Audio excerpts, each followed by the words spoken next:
Hello everyone and welcome to Handmade Heroes, show where we code a complete game live on stream. Yesterday we did some debugging of our z-bias function, among other things transform related. And I actually learned something new. I suppose it wasn't really something new in the sense of it was just math that I already understood certainly, but I didn't understand it deeply enough was clearly the case because it kind of surprised me when I was like, oh, I never thought of that before. And it was kind of an interesting moment. So I highly recommend taking a look at that debugging if you're interested in those sorts of things. It was pretty interesting to me. I was like, oh, okay, yeah, that's right. If you want to do this z-bias properly, you got to do it this other way, not the way that I was thinking about it, which was wrong. That's because z is kind of a special value, since it's actually produced to work specifically with the z buffer in a way that is unlike the x and y coordinates, since it is the one that contributes to the w term. So you can't really think of z the same as you think of it as x and w, even though obviously they all go through the matrix the same way when you're just like conceptualizing it. Because it's the one that determines the perspective divide amount, there's consequences there when you follow the math through that if you haven't done it yet, haven't tried to do z-biasing yet, you may not have thought of. So that was pretty interesting. Today we're just going to take a look at couple things. One, we're going to probably play with the shaders a little just to sort of show how to get some effects back that we wanted to get back. And then another thing that we'd like to do is we'd like to get back the ability to work with the camera properly. And this is something that I guess we've never really had in Handmade Hero. We've always kind of just hacked the camera. And now that we're in full 3D, I think we want to pretty soon, I don't know if I'll have time to get to it today. Probably not if we're playing with shaders too much, but we want to get to the point where the camera movement is very logical and clean. And now that we're in 3D, we have a pretty easy way to do that. We can just have our room definitions in the game, as we do now, specify sort of where the camera should be, and then we can just interpolate the camera to be at those locations as necessary. And so I think we can make a nice, clean camera setup now that we have sort of a more coherent idea of where things are and what they are in space. Anyway, I don't know if we'll get that today. That might be a next weekend thing, but today is day 375, so if you want to follow along with what we're doing today, you want to start with day 374 in terms of source code. Let me go ahead and load up 4Coder here, and I'm going to go ahead and open the project. Let's go ahead and compile.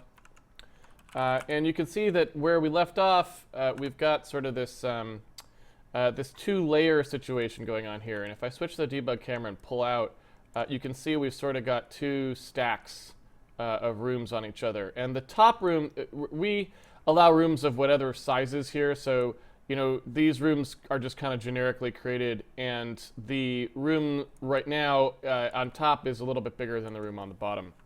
Now, what I'm going to do just for our sort of use with the shader situation that I was just discussing is when we actually do the screen count here, I'm going to just stack up a bunch of rooms on top of each other that just keep going down ad infinitum.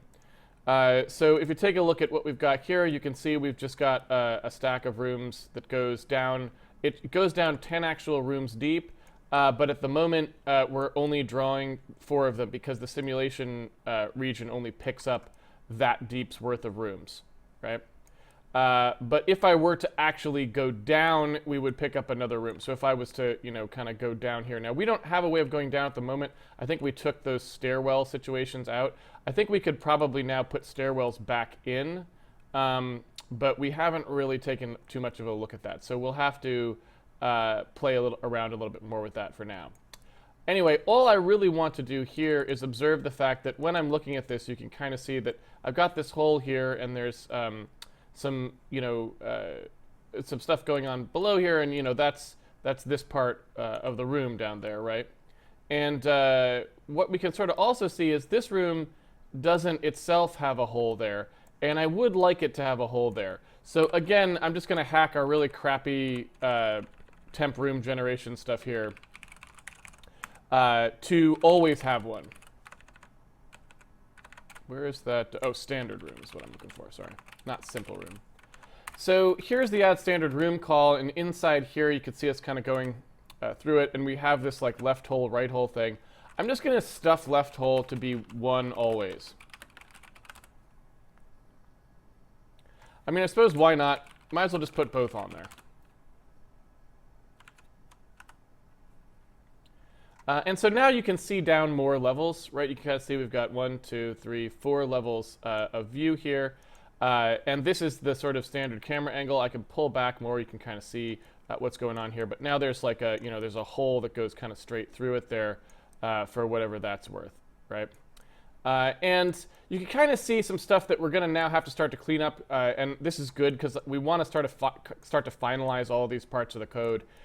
You can notice if you look down at the bottom here, you can see that this room here, only some of the actual tiles are present in the room, right? You can see that. And you might, like for example, there's a tree here, but there's nothing under the tree, right? The tree does not actually possess a block underneath it. And like, how is that possible? And the answer is because our room, our simulation region only extends down to about like here. So anything that's below that won't get picked up. So any entities that comprise the floor, I'm sorry, that is that correct? That's not the correct use of comprise, is it? I never know. Let's just pause for 1 second.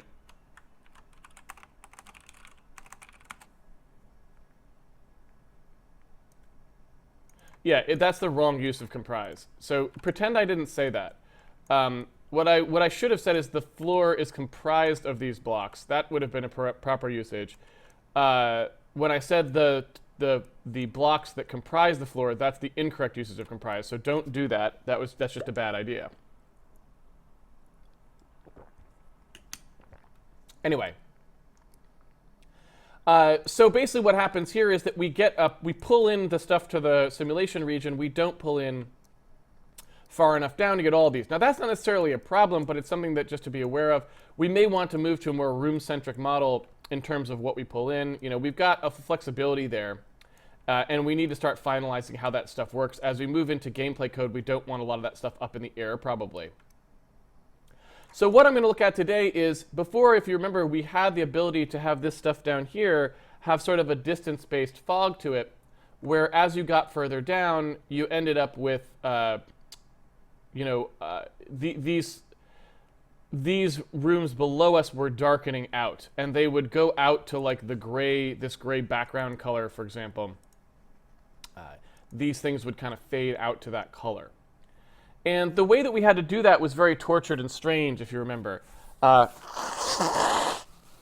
It was this sort of really error-prone procedure of actually bucketing entities in the entity render loop into which room we thought they were in, and setting their color to that to be modulated so that it was going to fade to gray, and each slice of the room faded to gray at a different level, right? So each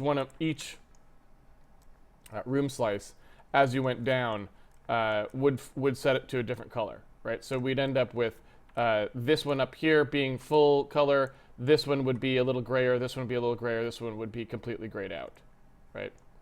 And then as you move down, they would reduce those gray levels. Now, thankfully for us, we now have a full 3D pipeline in place, which means we can do a lot more stuff there. We don't have to be so constrained as we were to just placing colors at the head end, because we actually know the depth of everything now. So we know actually how deep each of these things is on the screen, right? We know basically the distance from the camera, if you will. Because in order to implement the Z buffer, we needed to know that. So the Z buffer is, if you think about it, a literal encoding of how far everything is from the camera. That's exactly what it means, right? And I don't really know, I don't suppose there's any good way to do this, just because we don't have the ability at the moment to do any kind of frame capture here. That would be really great if we could, but at the moment we can't. And so we don't have any sort of way to look at what the depth buffer is. Now we could try in the OpenGL renderer. I don't know. It would probably be too much of a waste of time to do this. But we've got this depth attachment here, and it's this text handle 1 that we're looking at here, right? And this frame buffer gets this texture handle. What we could do is actually resolve that texture handle instead. And unfortunately, it would be negative 1-to-1, which would mean it wouldn't quite look right. But we could try it. Let me just see if I can do that. Just to give you an idea. I don't think it's going to work, but you know, I might as well try it quickly just in case. So we've got these global frame buffer handles here, and I think when we do the blit frame buffer, yeah, so we're not really,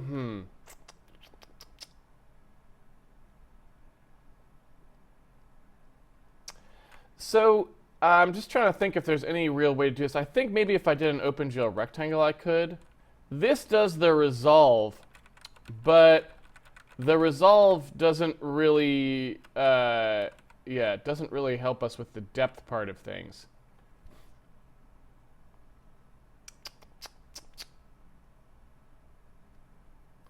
So if we did here, if we had the blit frame buffer, I don't know if depth buffer bit, I think the problem if I do depth buffer bit here, it would just blit the depth buffer to the other depth buffer. I don't think it's going to, it would not blit the depth buffer to the color buffer, right? Let me just take a quick look here. But it would be nice to be able to show, oops. It would be nice to be able to show this. If you're on a machine that's at all modern, you can run something like RenderDoc or NVIDIA's Nsight, and this would work. But you could just view the depth buffer in there. Values are taken from the read buffer of the read frame buffer and written to the draw buffers of the draw frame buffer. So I wonder if I could just swap out the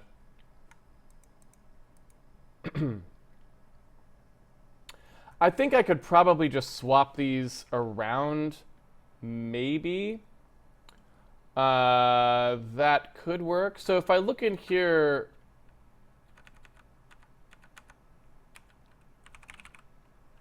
so we've got global frame buffer textures, right? And you can see us storing that one. If I just do global frame buffer textures here,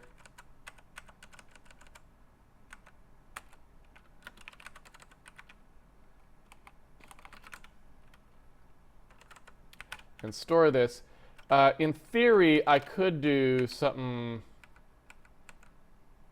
like this, maybe.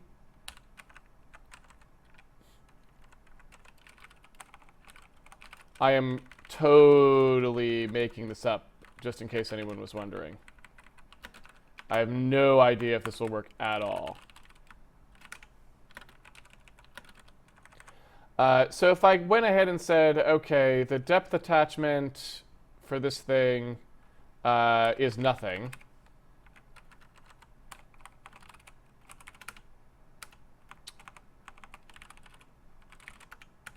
There we go. Right? So in here, I basically said, okay, the depth attachment is nothing. The color attachment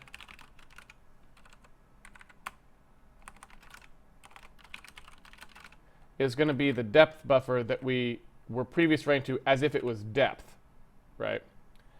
Then what we're going to do is do the blit to the screen so that it'll read out of this global depth buffer here. And then what I'll do is I'll swap them back, right? So I'll just say like, okay, yeah, now that you did that, thank you, that's good. Let's go ahead and reroute that.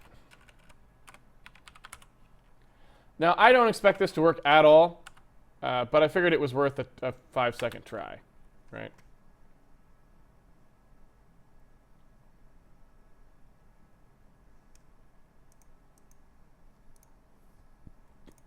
Not sure I totally understood that error message.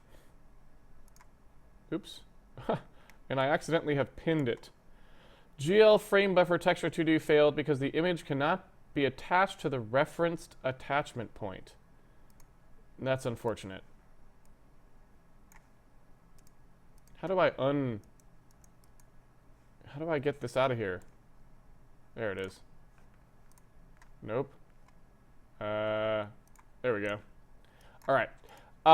So that's giving me an error on this one here.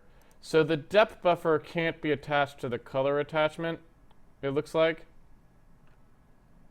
I guess. So I guess there's really no way to do this without actually invoking a shader call here, I guess. You know, we definitely could read from this in a shader. I guess we just can't read from it here. Although, since it's a multi-sample, I would have thought we would have had to resolve it. Although maybe what we'd have to do is do the frame buffer, do the blit frame buffer to resolve it, and then read from the depth buffer. I guess. I'm not sure. It's a good question.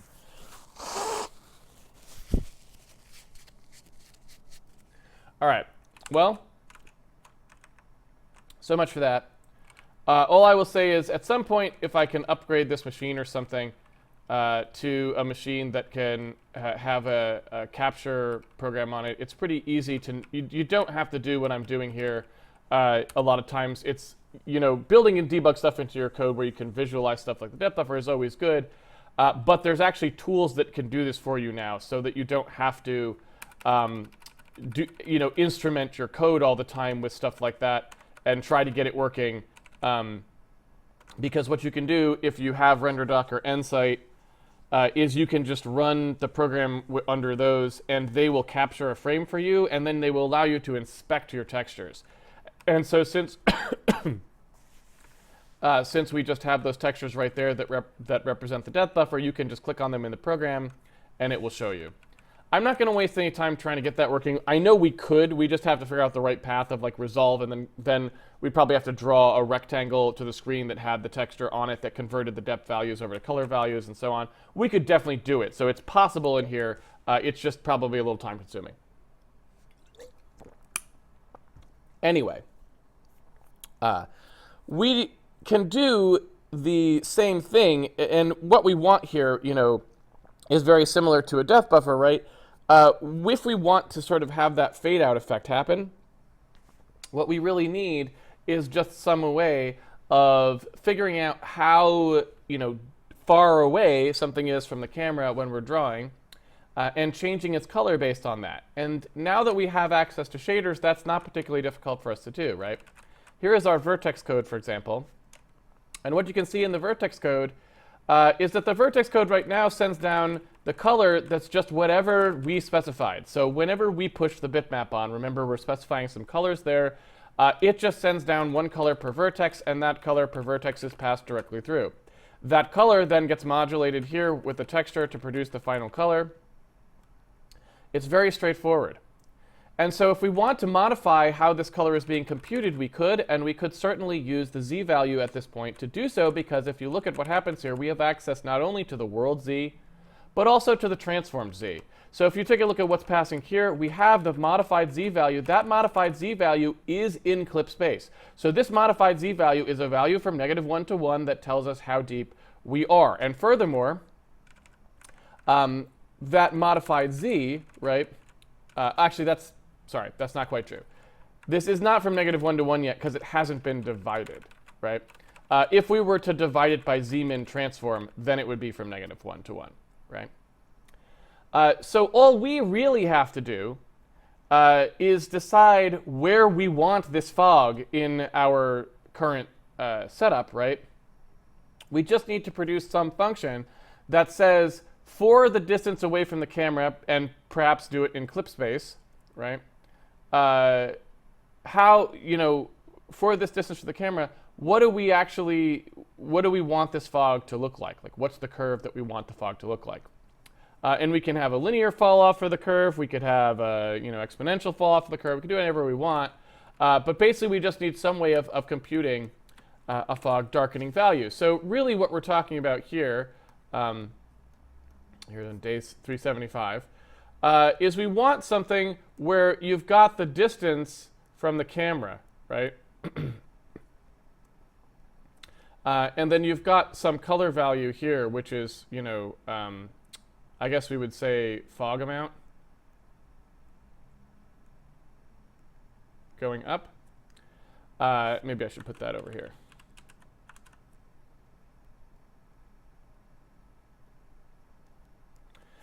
And so, you know, we could say that 0 is no fog and 1 is full fog. So 1 is like just the color of fog. You would see nothing. You'd just see gray. And 0 is a mix between the two. And calling it fog in quotes here, because really we're just talking about a distance fade. It's just an effect we're trying to have.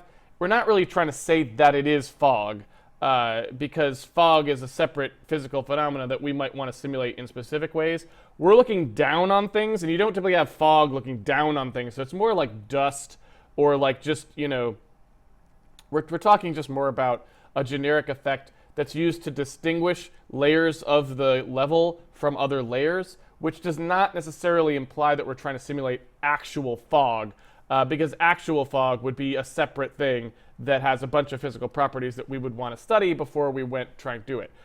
So this is fog in quotes, not fog in the real world.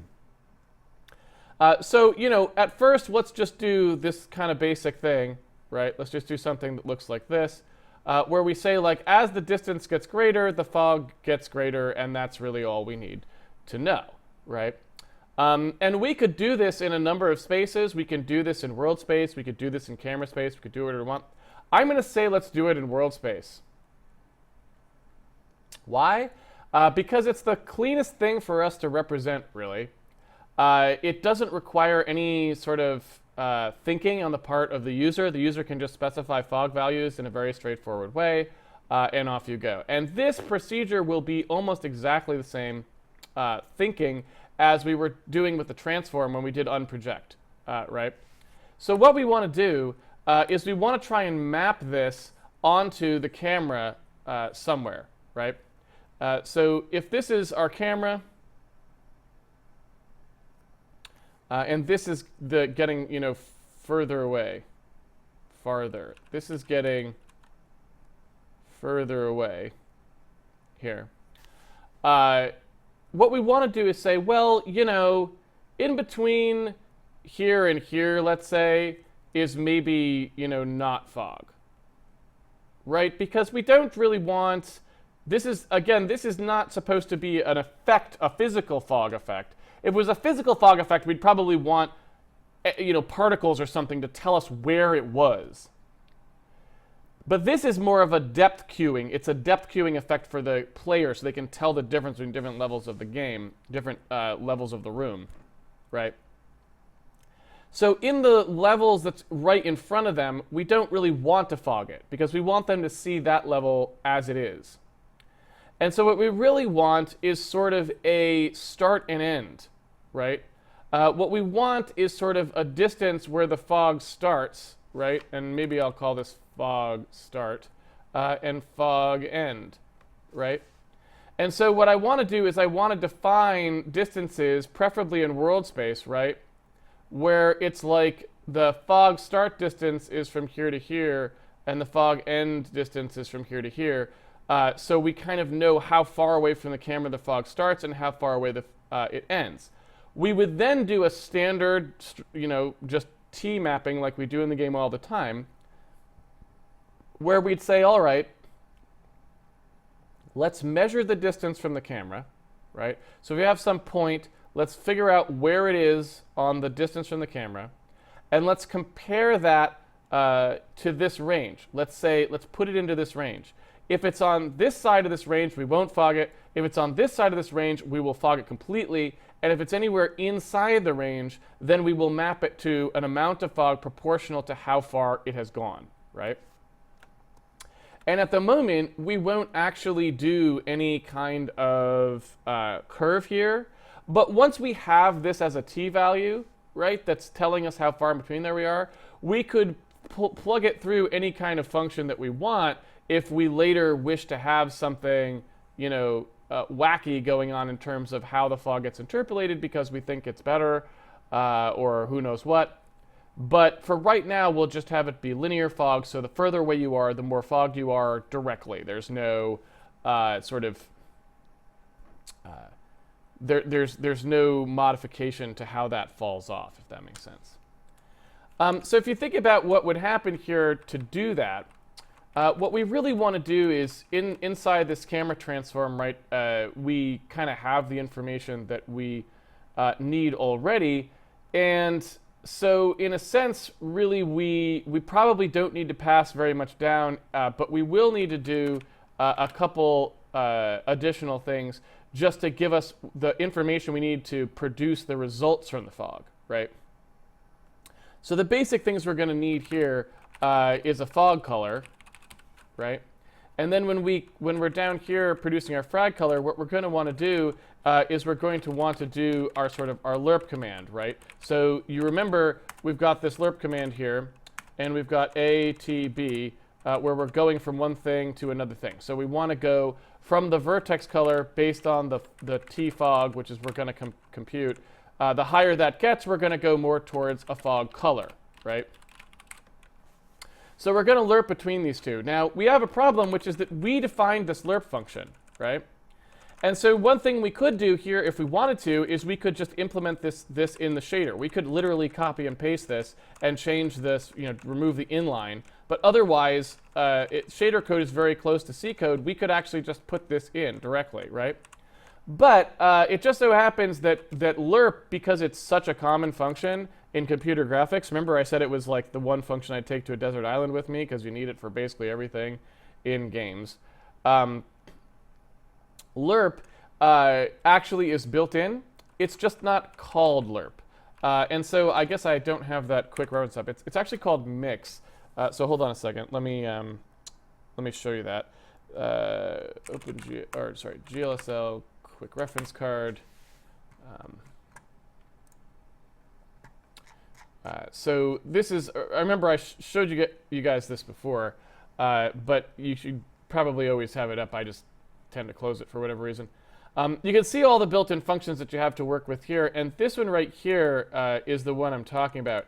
It's called mix, and you can see that it kind of has a couple of different versions here you can look at. You can also see that they've got some other versions. So mix is a linear blend. They also have smooth step, which is like a sort of a curve that looks like this.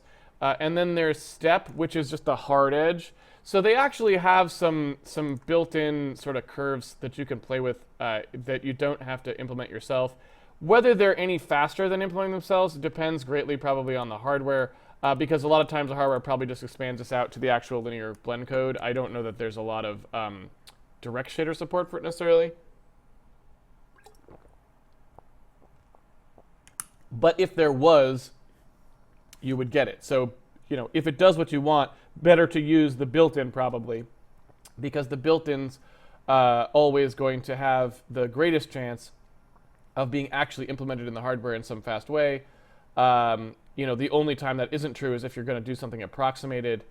So for example, if you're going to call sign or something, and maybe this hardware or a lot of hardware doesn't have really much in the way of sign, maybe you need to do some kind of approximate sign or something like this, Those are usually the only times is if you suspect that you need a very approximated value that is going to be significantly worse than what the shader is required to produce, then maybe in that case, don't call the built-in. But for something as simple as lerp, you pretty much always want to call the built-in because it's, at least as far as I've ever experienced, going to be the most reasonable way to ensure that the compiler knows exactly what to do to get you the right thing on that platform. So in our header code here, all I'm going to do is I'm just going to define so that we can still use our own terms everywhere in the code, including in shaders, is I'm just going to pound define some stuff up here. And so some of the things we can do, for example, is we can define our RF32 to be float. So now we can actually make these be F32s, right? Furthermore, we can define all of our vector ideas to be their vector ideas.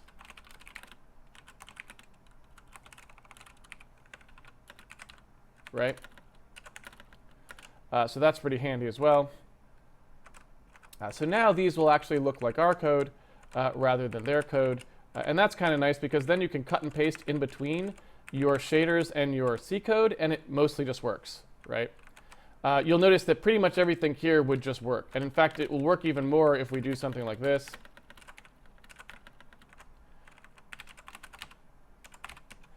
So now we can even use our initialization style, right? And that's pretty nice as well. So yeah, if you start to look at this, you can see it kind of just looks like our code now, which is nice. And then there's a lerp here, and we just need to define the lerp. In our lerp, we structure it A, T, B. They have mix, and you can see mix is actually different. It's A, B comes first, and then the T value comes last, actually. You probably can't see that because it's too darn small. Let me go ahead and make it a little bit larger there so you can see it. So this is what we're talking about here. You can see there's an X and a Y and an A, and the A value is the one that we're talking about here. So you can do whatever you want here. Vectors or floating point values, mix accepts them all. So you just need some T, you just need two things of the same type and then a T value to blend between them. So we want to change it from ATB to ABT, and then the lerp is lined up properly. And what we need right now is to calculate that T-fog value. Now, to start off with, I'm not going to do any fogging at all. I'm just going to leave it, you know, modified there. Oops. What did I do wrong? I was going to say, so that we can verify that everything is working properly. But I have committed some egregious error. I suppose it may be because this value is not being bound. Although we should have got a compilation error there.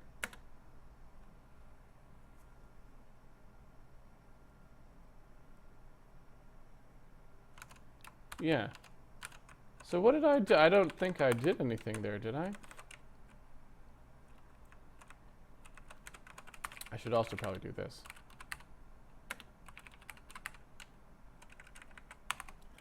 All I did was change these pound defines. I didn't think I did anything particularly weird here. We've got this lerp to the fog color, but the T-fog value is 0. I think I put these in the right order for mix A, B, T. I assume it goes from A to B. I guess I don't actually know that that's true.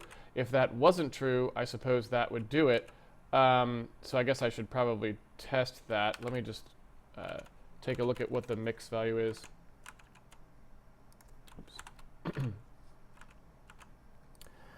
So if I take a look in here at what the mix value actually does, it doesn't actually tell me which direction mix goes. So let me just double check that before I go any further.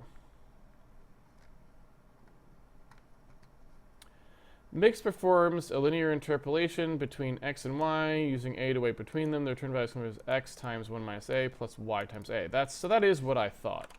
So I would have assumed that that would have worked nicely. I'll go ahead and pull this out for a moment, just to see if I did something else horribly wrong there. There we go.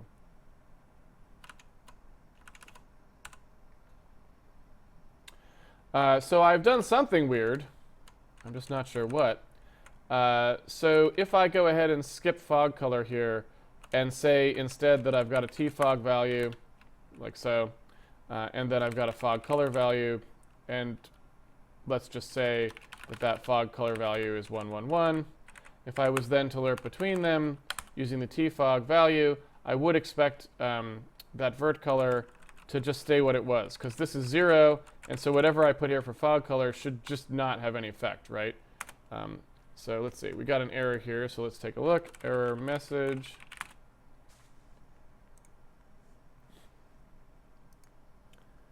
Undeclared identifier fog color. Is that true? Oh, yeah, that is kind of true. There we go.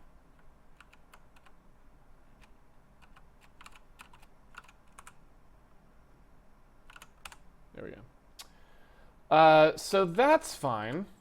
So the problem was just that when I put it up here, it was not so fine.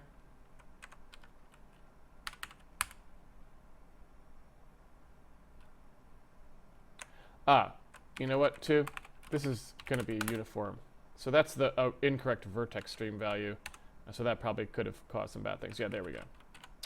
Sorry. Uniforms are things you set once, as we discussed before, and in values are ones that are actually coming from the vertex stream. And we're obviously not supplying a fog color per vertex. We're just supplying a fog color generically. All right, so if we continue now on here now, we can also say, like, all right, if we wanted to, again, we could just replace fog color with something like white here. And then what we could do, or actually, you know what, I'll just use a gray for the time being. And then if we wanted to, again, we could just test this by blending halfway, and now we should see our game kind of darken by that amount. What's the... Can't modify uniform. All right, fine.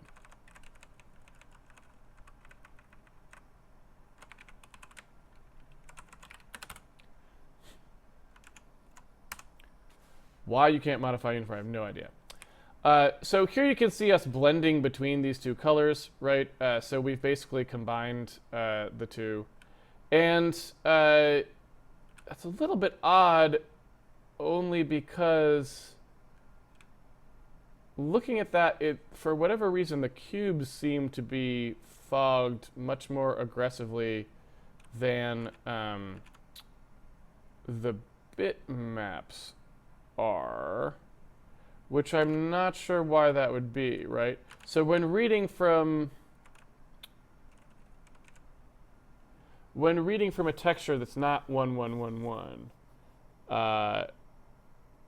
we're kind of getting a very different result there than when we are not doing that. I'm not sure why that would be, right? That's, let me just crank that up to a full 1 value so that it's literally completely fog.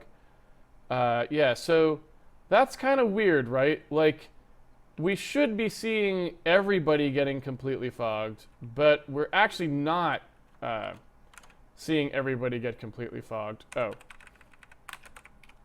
Don't know why the fog color's alpha value would be different.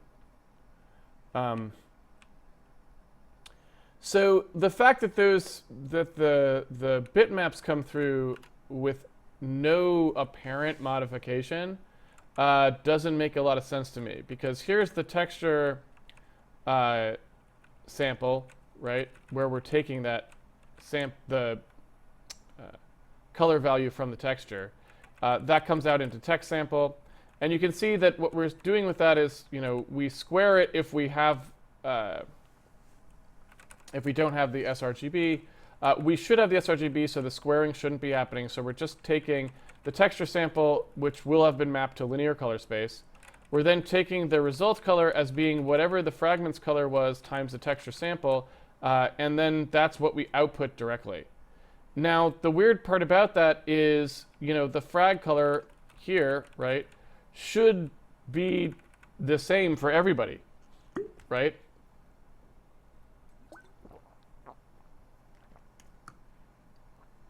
I mean, we're taking whatever the vertex color is, and we're producing a blend between them. Now, I assume, and I guess I don't know, but if I was just to assign, if I was just to assign the frag color as the fog color itself, then, you know, I would have expected,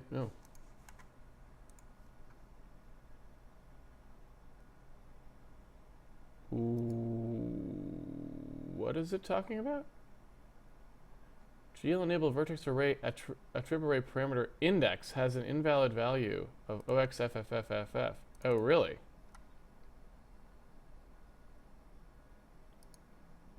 Ah.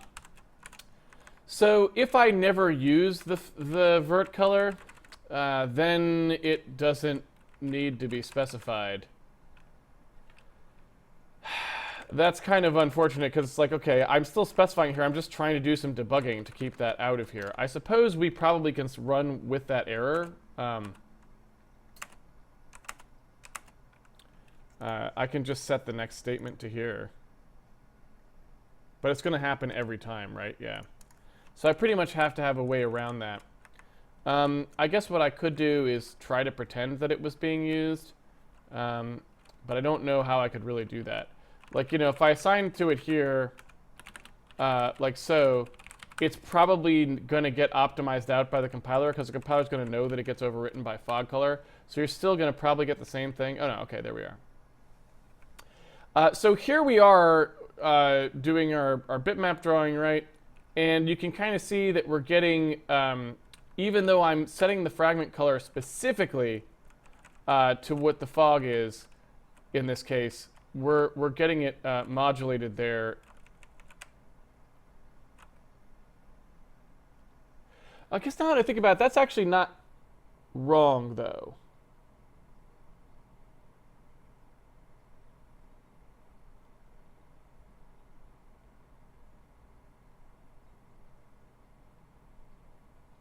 So I think that's actually not incorrect now I think about it. So because there's no textures on the cube, though, the cube will always just be what the frag color is. And so since it's modulated, since we're multiplying the two together, I guess that's actually exactly what you would expect to have happen. Maybe it's just a slow morning. I'm not sure why I thought that was wrong. Because, yeah, if we replace the fog, if we are entirely at fog color, right, then it just means we're going to get half values for everything. So what I really want is not exactly that, right? What I really want to do here is I want to have something that will completely replace these values, and that's not what this modulation is going to do for me, right? So I really need more information in here in order to do this work properly. I suppose I could do the lerp directly in the pixel shader, which seems a little bit more expensive, but you know, and I probably could do it, be a little more clever and not have that happen. But basically what that would involve is me saying, well, okay, so there's a fragment color here, and there's also, you know,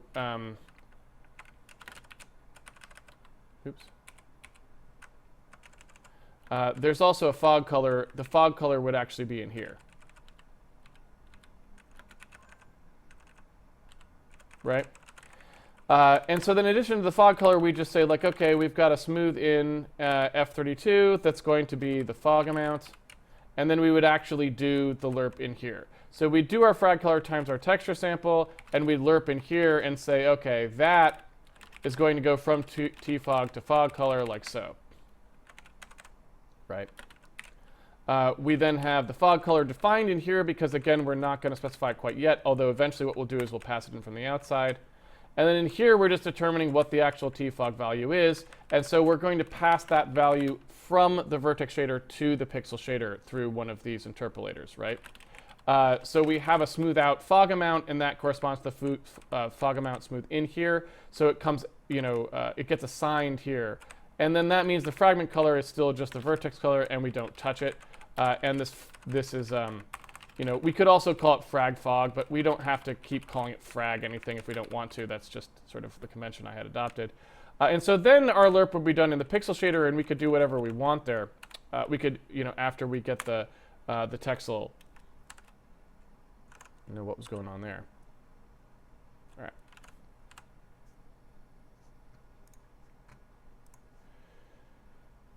Undeclarative or tfog, that's true. Here we go. And so this is now what I would expect to see. And so now if I change the fog amount to something else, I should get less of it. Perfect. Okay, so now we've got more what I actually wanted for fog, and that's all good. However, I still need now a way to make that fog be based on how far away you are from the camera. So what I need to do is I need to compute fog amount in some reasonable way, right? Now, I know that the z-axis, I know where the z-axis is in this transform, right? Because I know that it's the third row of the transform normally. However, it's already been modified with it's already been smushed down in the projection matrix and all these other sorts of things. And it's relatively cheap for me to specify uniforms here because we only have two draw calls total. I think something like that. I mean, not 2 draw calls, 2 batches, program changes. So I think I'm just going to keep things simple for now, rather than prematurely optimize anything, and just say, look, what I need is a fog start. I guess I could just do a camera P, and then I need a fog start distance and a fog end distance.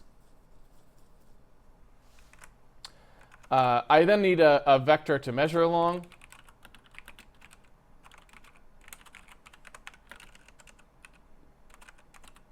And that should be my complete, that's all I really need for fog, right? I need to know where I am, I need to know the direction along which I'm measuring, and I need to know how far the start and the end are, right? So now it's very simple to measure this. Again, this is just I've said it a billion times on Handmade Hero, so I'm not going to say it on the blackboard again. You should just know how to do this operation. This is one we've done many, many, many times, right? We know the location of the vertex, right? It's going to be, and we probably want to use our z-biased one so that, you know, the fake z coordinate is the one we actually use. So we have our z vertex here.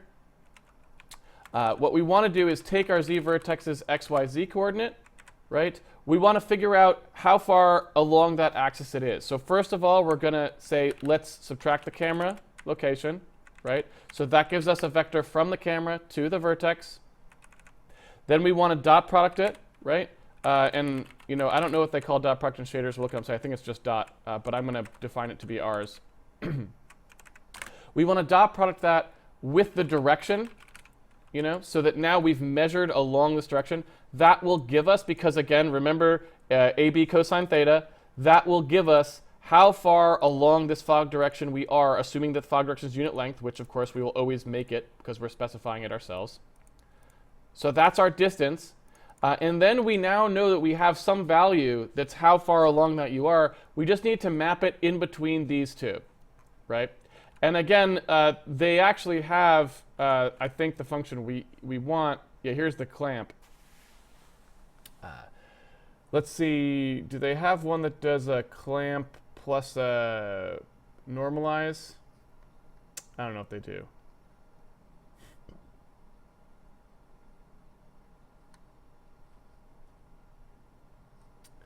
It does not look like they do.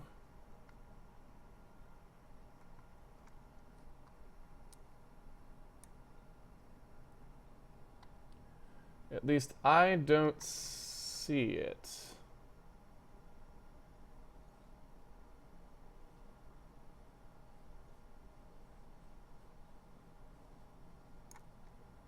So I'm going to guess that they don't, just because I don't see it.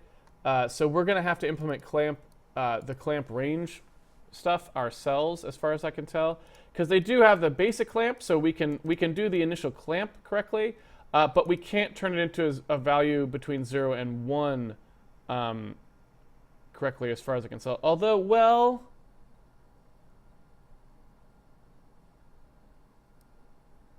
this sort of does it, although we don't really want the smooth part. Is the only problem.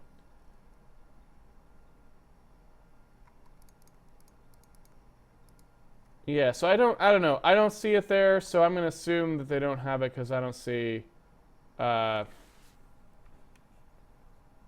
it. So we're going to need our this is the clamp normalized map to range, right? This one. So we need to implement this function because we don't really have it yet. So it's not really a pound define like these other ones were. So we want to basically put this again in our header code so our shaders can use it. So here's our F32, F32, F32. And we got to implement this saucy gentleman. We're going to use the same code here, but we can do it a little bit fancier, right? Because clamp 0 to 1 does actually exist. In a sense. So if we want to, we can do clamp 0 to 1. That can be defined. You know, that takes a t value, and that just issues their clamp command. however, what is it? Clamp min max. So it's min max, right? And then clamp, which is our clamp, is min t max. Oops. Or I guess I should say, I guess I'm leaving these lowercase for now. That's a clamp t min max, right? So I think in this case, we probably don't want to bother checking the range here, because we'll just assume that in shaders, since we're trying to do performant code here, we're not going to be passing down ranges that don't have anything in them. So we're just going to assume that this works, right? And so now we've got a clamp map to range, which is going to work just fine for our purposes. It just basically does the divide and recentering. So there's our clamp 0 to 1 map to range. So now what we should be able to do is say, well, this, whatever this value here is, well, you know, let's do it here. Let's just call this fog distance. And then we can say that the fog amount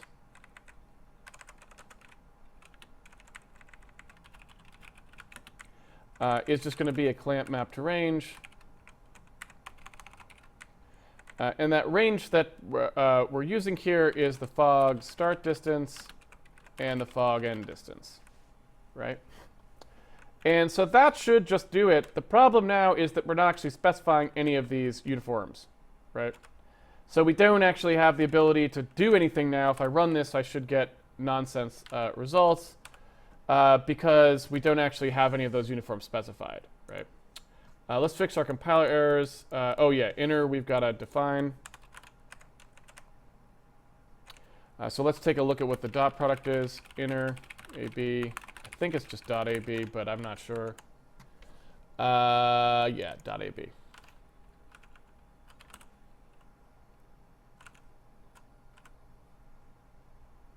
Okay. So I'm going to go ahead and assume that nothing is incorrect there, although we don't know. There might be other incorrect things in there. But we haven't specified any of this stuff, and we need to start specifying this stuff. So let's start by wiring that stuff up, because that's something that we're going to have to do regardless. And then we'll debug anything that might also be buggy in addition. So you can see we've got all these get attrib location nonsenses here. That's fine, because we can just go ahead and do the exact same thing. So in terms of all of these values, wait, this is not, it's uniform. These are uniforms, not vertex attributes. There we go. So now we just need, for our basic z-bias program, we now need to just pass these down. Again, these are actually in the fragment shader, but we're asking for them in the program in general because you ask for uniform locations for the final compiled result, not for individual shaders, but rather for the linked version. So we want to know where all of this stuff is. We want to know where the camera P is. We want to know where the fog direction is. Oops. We want to know where the fog start distance is. And we want to know where the fog end distance is.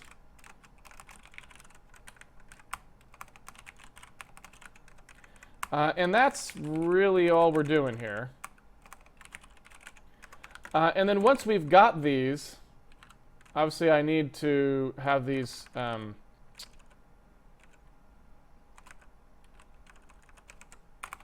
in here so we can store them.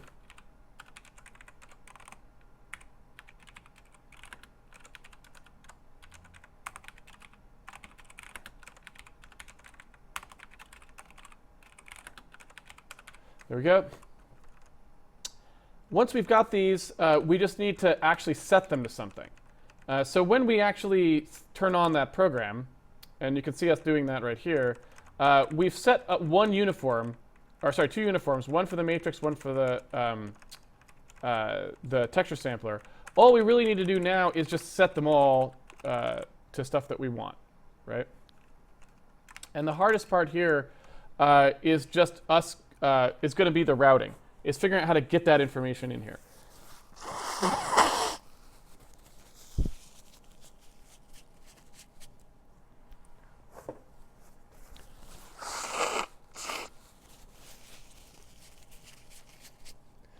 All right. So here's our problem, right? We don't know where that's going. Fog direction is what? A 1F, I think? No, it was a 3F.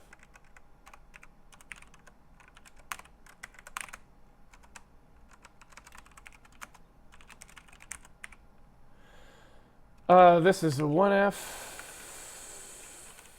Start distance.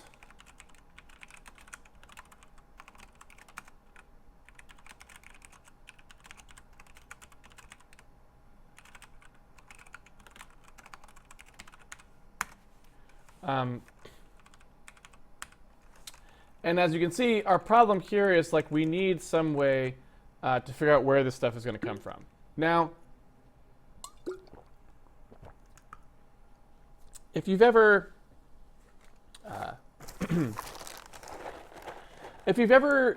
tried doing, like, say, like you have like a television or something, I guess maybe you have telephone cable or something like this.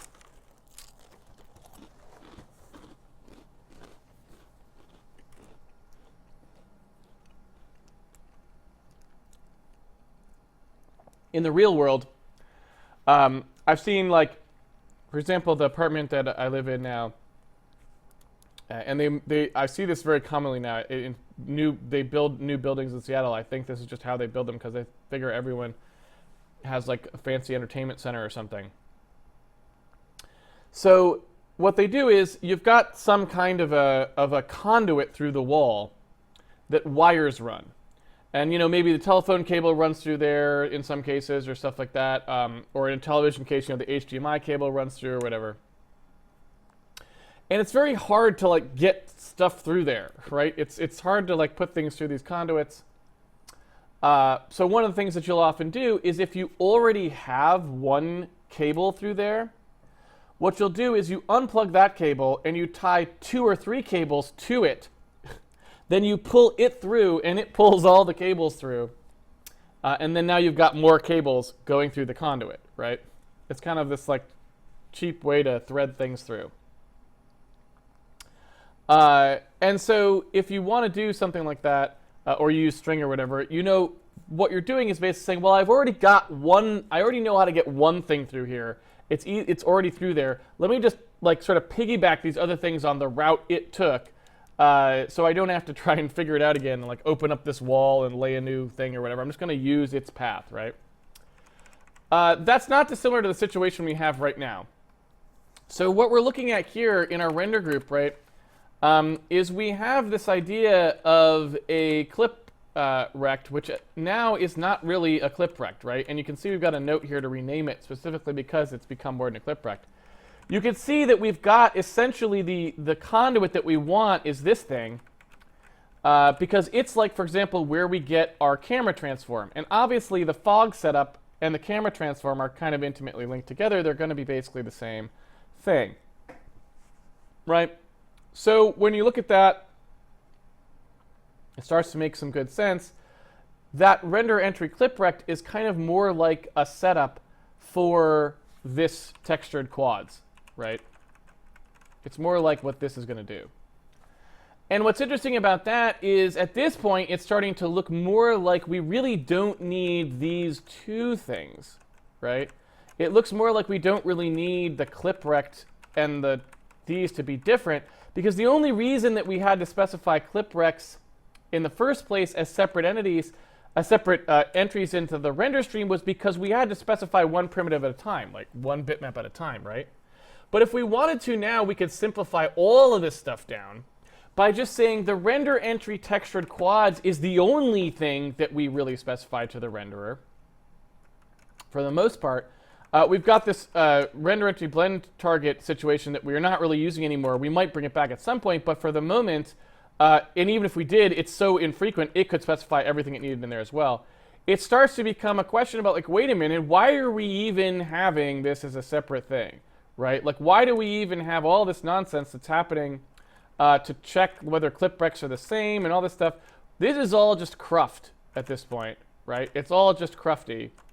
And instead what we could do is just have this batch, which is this thing right here, just specify everything it needs. And then the batch is just very large, right?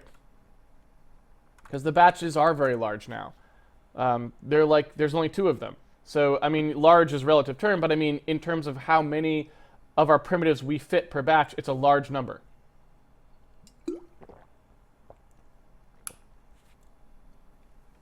Right? So what I think I'm going to do first is I'm going to piggyback this information on the cliprect. And then what I'm going to do is axe the cliprect by merging it up into the renderer to textured quads. And then we'll be able to simplify that system even further, which is always good news in my opinion, right? I also don't know, does any of this stuff anything anymore at all? I don't think it actually is. For example, does anyone even use these? I'm curious.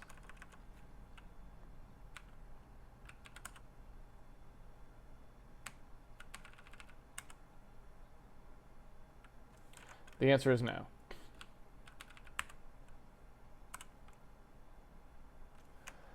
The answer is still no. This is all just cruft that we had in there at one point and got rid of, right?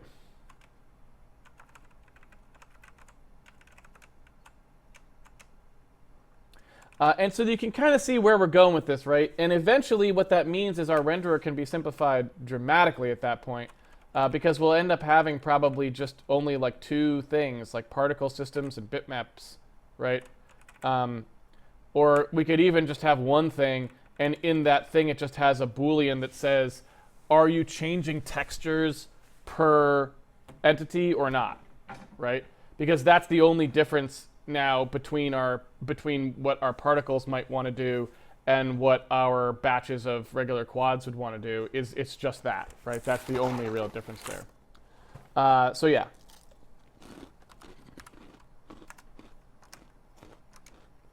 All right.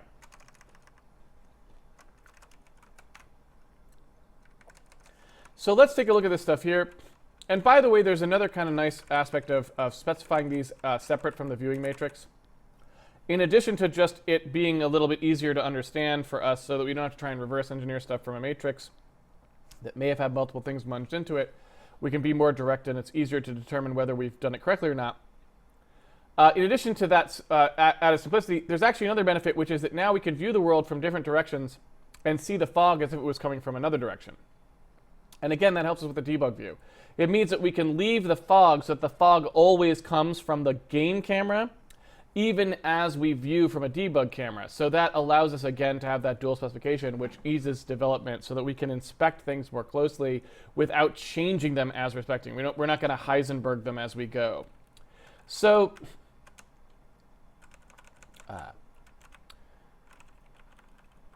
let's just go ahead and put in what we need here, right? We need a camera P, fog direction, a fog start distance, and a fog end distance. That's what we actually need in the cliprect.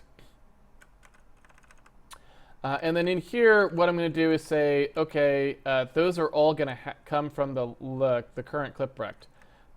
What we want here, where we've got this cliprect index, and we pull that out, what I'd like to do is just always have that around, right? So, you know, I want to be able to access that cliprect in its entirety here, and I think I can do that pretty trivially there. So then what I'm going to do is in here, I'm going to just ask for those pieces, and we'll assume we'll fill them in the render group. So there's that fog direction, fog. I'm just pulling them out of this structure here, like so. There we go. And I think that's all good. Now, we don't have any of these uniform functions, and that's fine. We'll just grab them from core arb. And I think we should hopefully be roughly at the end of the stuff that we need from core arb, because now we're pretty much able to specify most of the things that we want to specify. Famous last words, I guess. Let's jump down here. There we go. So you can see all these things here. I don't really care too much about some of these, but let's just grab these guys here.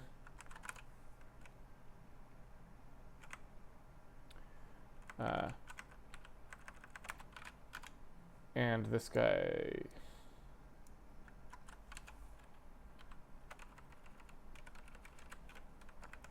Since that usually maps to the way we would most easily call them, those are the ones that I'll pick.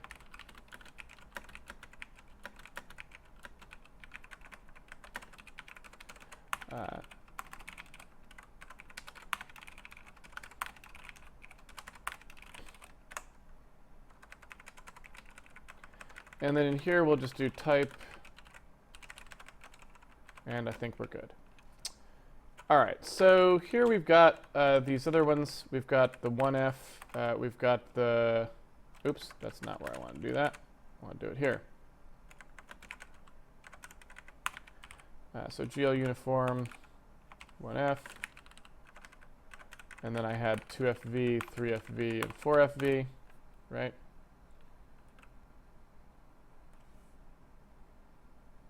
What is the complaint here? Redefinition. Oh, we've already got 4FV? We do already have 4FV. Never mind. So I don't need that one. I just need those other in-between ones. There we go.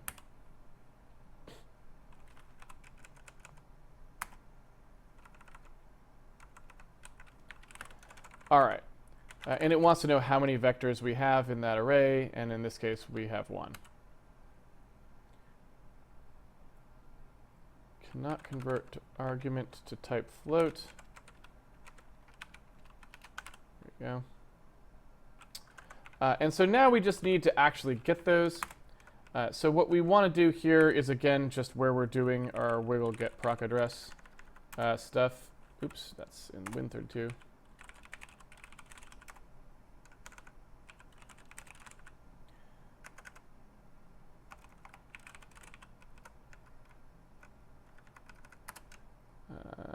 Not there. There it is.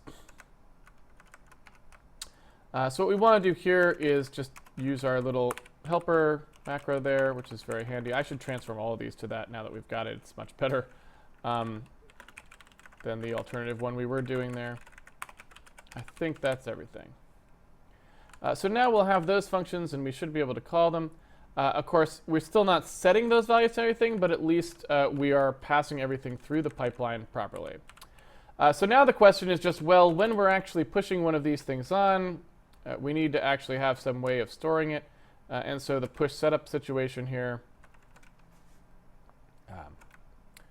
needs to actually store these. So you can see where we're doing our kind of group situation here and updating our recs. This stuff has to now keep all of that information. Now what I want to do here is I want to prepare myself for the change that I'm going to make too, just to keep things simple. So the render entry clip rect, you can see that it's got a bunch of information in here. What I'd like to do is, rather than storing all of this stuff the way that we're storing it now, is I'd rather go ahead and just have the render entry clip rect itself just store the last one you pushed on there.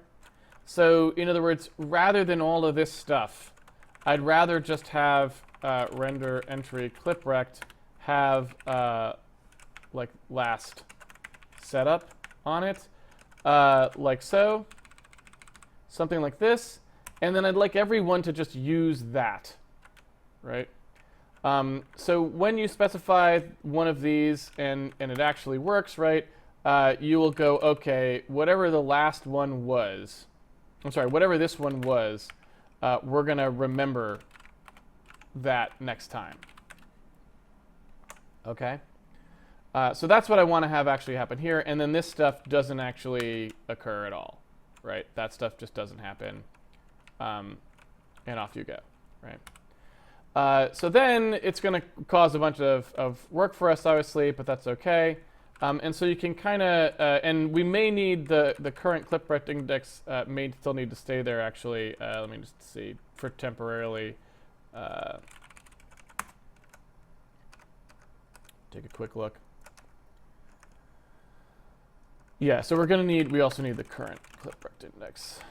That's got to stay there. Okay. So here where we got like last render target, right? Now what I'm basically saying is that, you know, since that's on here, I'm just going to say the group last rect or whatever it is, dot render target index. And similarly, group last rect dot proj. Right. Oops, it's not last rect. What is it? Last setup. So you can always just pass whatever the last thing was if you didn't want to change it, which is really all these are for. And then I just got to finish doing that exact same thing. Right, so okay. So when you call push setup here, you can see that what we're sort of passing to push setup. Since we store the min and the max, I'm going to change this to actually just passing them, since that's what's actually stored. So instead of the width and the height, we're just going to do, you know, min, max.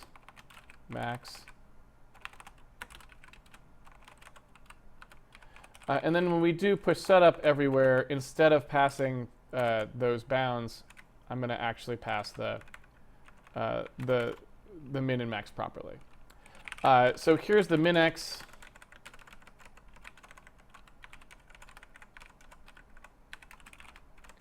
Here's the max x. Oops. Min y. Max x, max y.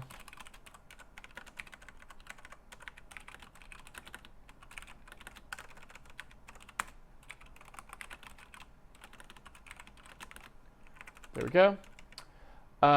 And that's like, makes this pretty easy as well. So inside push setup here, this is always going to be last setup, min x, last setup, min y, last setup, max x, last setup, max y, last setup, render target index, and same here.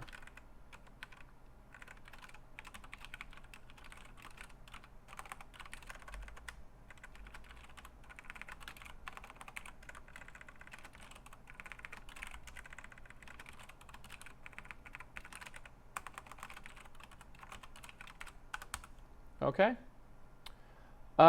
So that should be good. It's not.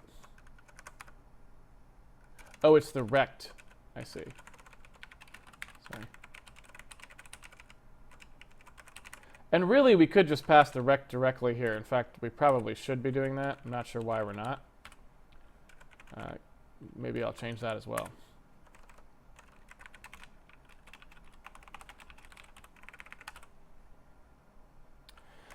So now all that stuff like flows through properly, which is good. But again, it's still a little cumbersome. So I think what we want to do is just clean this up a little bit further, and probably say something like when you push a setup on, you just give it the new setup, right? And so you can see where I'm going with this. This render entry clip rect is just going to end up being a setup struct basically pretty soon here. So it'll be something like this, where you just say push setup and you get the new setup, right? And then we do this push. We just say, you know, we're going to push this render element on. We get back a render entry clip rect. We've got a, I guess it maintains, you know, like these next pointers and stuff, right? But everything else, we just set ourselves. So you can kind of see like there's, you know, everything else in here besides the next pointer is just set by us, and it's set by us right in here. So really all we have to do in this case is update a couple things, and you can see what those things are. So here's the last rect stuff, right?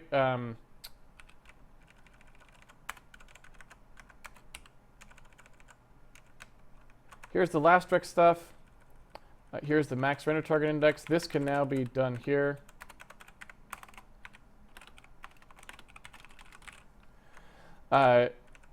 so we need to update these two, but all the rest of this stuff is actually not that way, right? All of this stuff can go.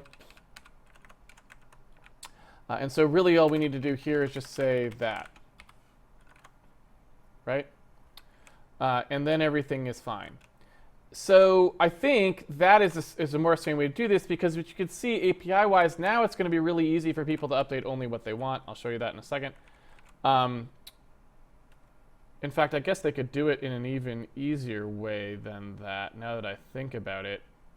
Yeah, okay, so I don't even need this. So what I can really do here is just say, well, no, you're going to have to do that copy either way.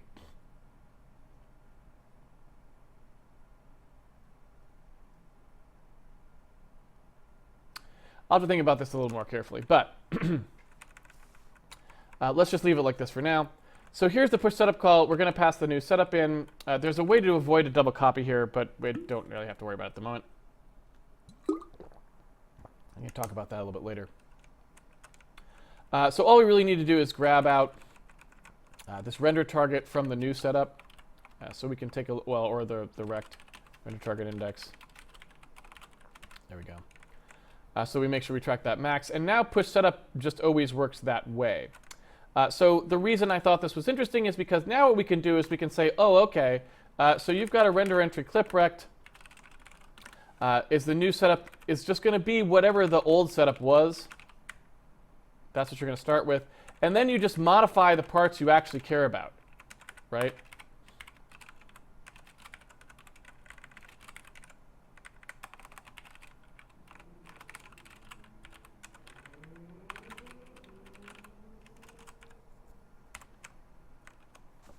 Right, so now you just say, okay, it's whatever the last setup was, here's the new setup, and then when I push the setup, I just say, there it is. So then I don't have to like specify any of that stuff, and it's just nice and clean. I just do whatever the new setup is that I actually wanted, right? And I think that's really much easier. So then here, same thing applies, right? I go and I need to set this situation where I was setting the new clip rect up or whatever it was. Speaking of that, is there a reason? Where's that push slip again? Anyway, so when I'm actually doing the setup here, same thing would apply here, right? When I push the setup, instead of specifying all these last setup things, this is the only thing I'm actually trying to modify, right? So what I can do here is, again, the exact same thing. When I go to actually create this, I can just say, oh, okay, I just need that forward transform is the only thing that I'm actually trying to set here. So when I do that setup, I'll just do render entry clip rect, new setup, and that new setup will just equal the old setup. Then the new setup's projection is going to, oops, that's not what I want to do. It's going to equal this one that I've computed, and then I just push it on. And off I go, right?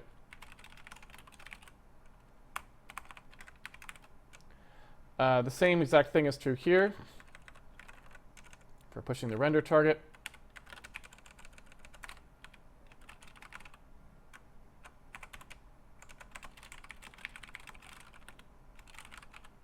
And then I just push on the new value. And I think that's really all there is to it. Now that means we can even use the utility functions here now, which we couldn't do before, so that's actually kind of nice too. This is a rectangle 2 of some kind, right? Rectangle 2i.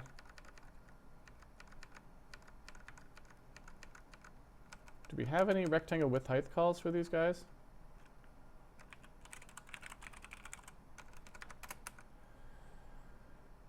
Rect min max. So we don't have one of those for rectangle 2i, it looks like. Because we had like all of these, right? Min dim, min max. We had all these, but we didn't do them for the 2i version, unfortunately.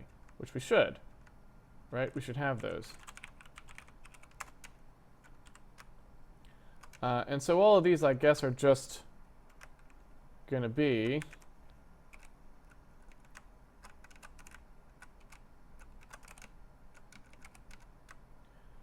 that. And I don't know that we ever did a vector type for integers, right? We don't have like a v2i, do we, or do we? No, we don't. So those are going to have to be a little bit more clever. So these are going to have to take like min x, min y, max x, max y, although typically, yeah. So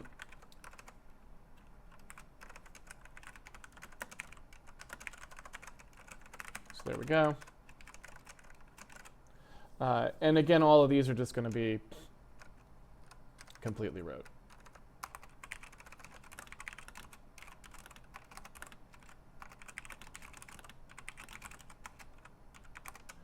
I don't know that we want center half dim here because since it's integer, half versions are a little bit squirrelier because it's like how did you want to round the half and stuff like that. So you probably don't want to fuss with that quite yet. Till we have someone actually using it. So now we can actually have sort of a more standardized way of talking about these, which is nice. And in here we could just say new setup rect equals rect min dim, and then pass all this junk to it that we had. And off we go. So what is this? This is render group.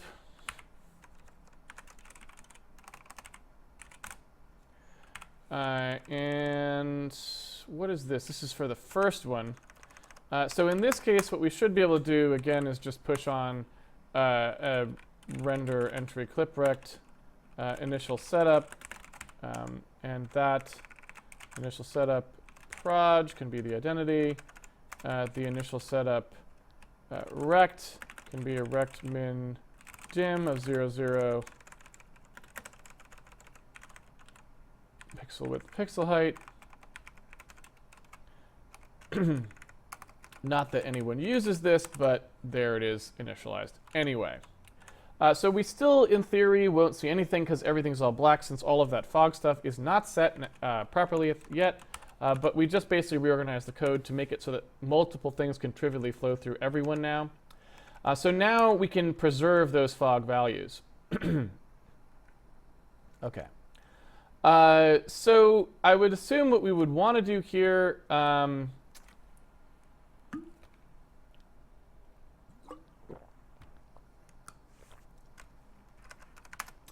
is set the fog to something that doesn't do anything if you don't want it to, right? So in theory, if the fog start distance was, 1, and the fog end distance was 2, or something like this, or even if it's just 0 and 1, then if the other things in here will be cleared, so the dot product with the fog direction will always produce nothing. That should prevent the fog from kicking in, and we should be able to debug that down if it doesn't work yet.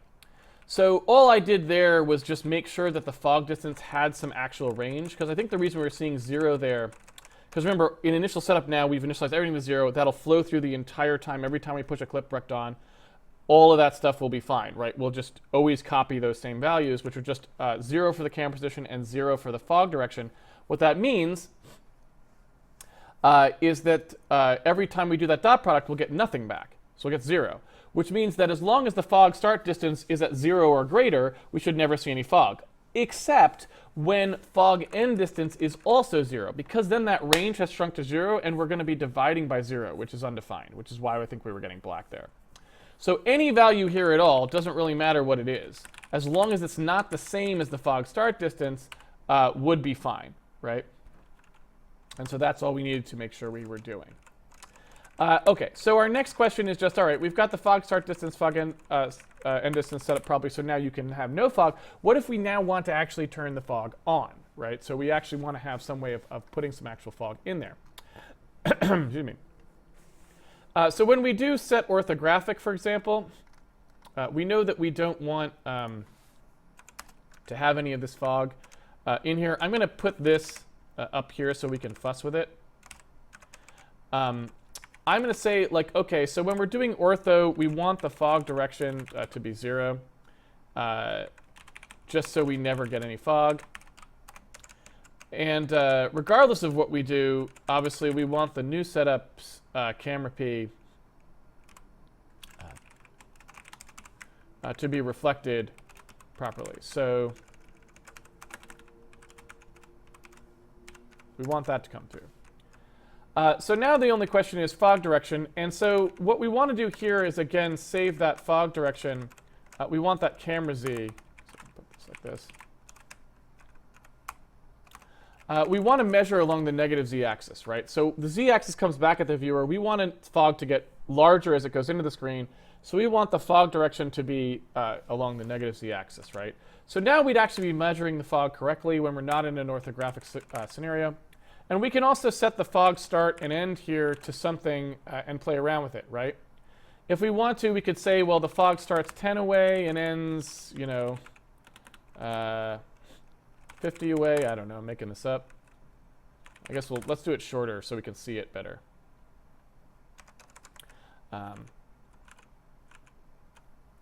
And now we're actually passing down some real values. And so if you look at what's going on there, you can actually see now that we're getting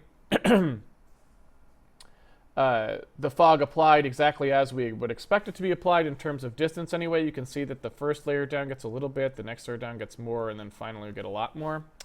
And, maybe that's not, maybe we want that a little closer. I don't know, like maybe the fog start distance should be more like 8. So that the fog is a little bit more pronounced there. Who knows? Maybe this should be back a bit more.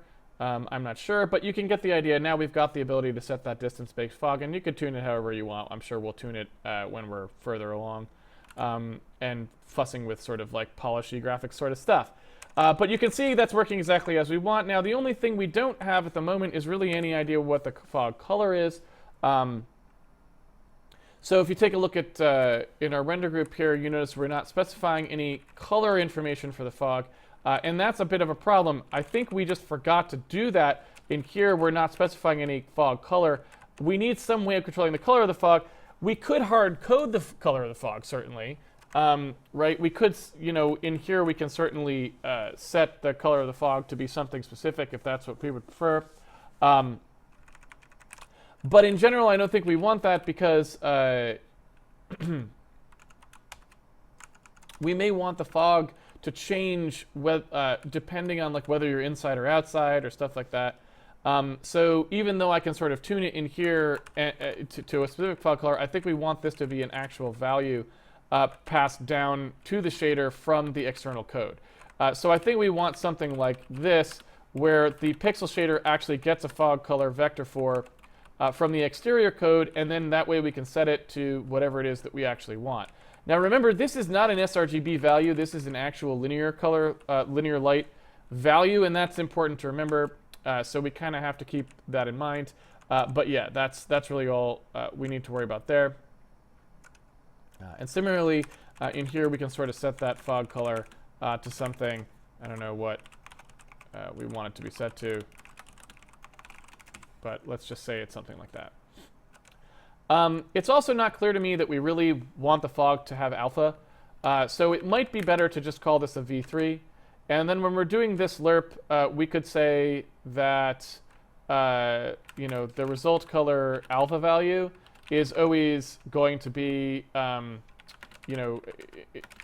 maybe something like this, where we just say, we're going to take the modulated color here, and we're going to only blend part of it. So the alpha value flows through unchanged, and it's only the RGB. I think you can do this too, right? There you go. Yeah, I'm doing it right here.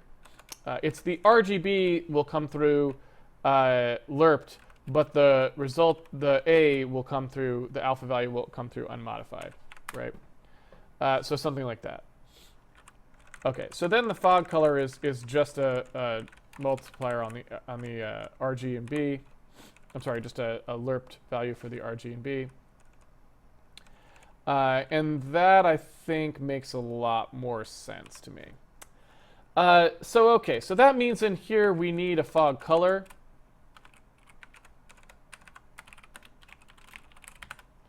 And we also now need some way of setting that into the OpenGL pipeline. So again, that's going to have to be in here, right? We've got the fog direction, and now we also want a fog color. Like so. And the way that we set it up is going to be exactly the same. So it's just going to be one of these. And off we go.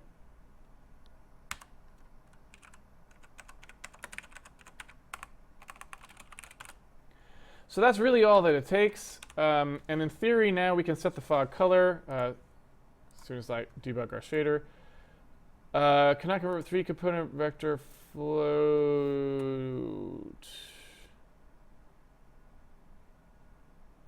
What are you talking about? Show me that shader again, sir.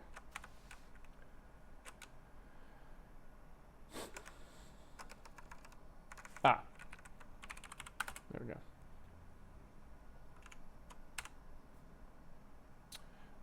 So now we can set that fog color programmatically as well. And so, you know, if I want to, I can do that at runtime now because that's getting set here in the render group. So, you know, if we wanted to, too, you know, you can imagine it having colored. So there's like a purpley fog, right? And I don't know what our clear color is right now. To be completely honest with you, I don't really remember what we were doing clear-wise. So our background color is this. So I'm just curious if I set it to the same thing as the background color, what would happen. Should sort of appear to fade out a little bit. Oops.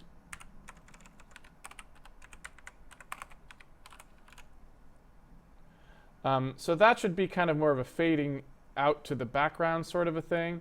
Let me go ahead and see, where is the fog? End distance, there it is. I'm gonna set that fade really close. That doesn't seem to quite work, so I'm a little, so I wonder if that's, I would like to know why that's doing that. This is another one of those color sRGB spatial sort of issues here. So you can kind of see that that should be fading out to the same color as the clear color, but it isn't. So I want to double check. I want to see what's happening with the clear color. So when I say clear, what actually happens there? It just sets the clear color to that color. Okay. So what happens with that clear color?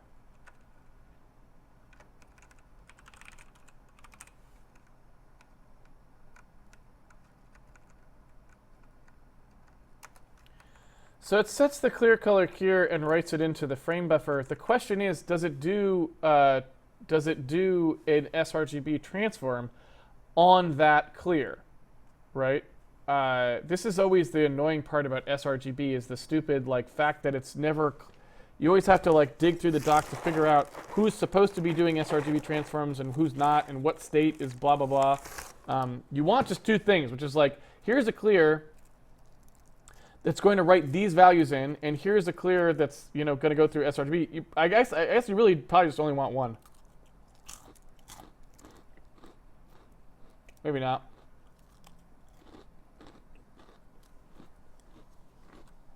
Hard to say. Anyway.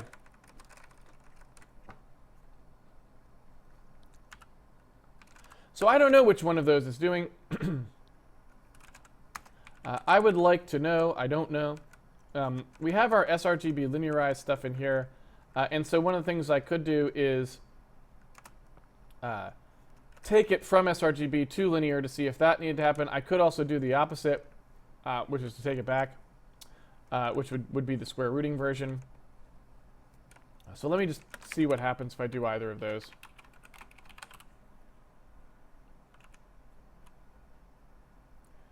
So that's with sRGB linearize on, which doesn't seem to have really changed it.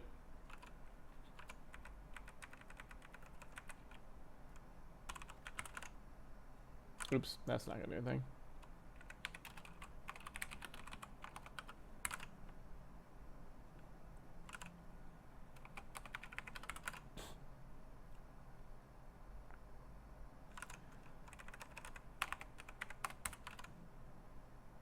Yeah, so I'm not really sure what's going on there.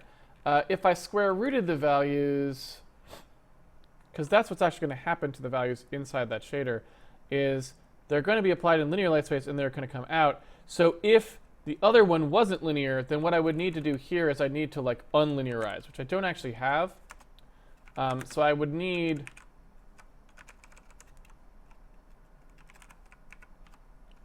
or I would need like linear to sRGB, right? I don't know if I have a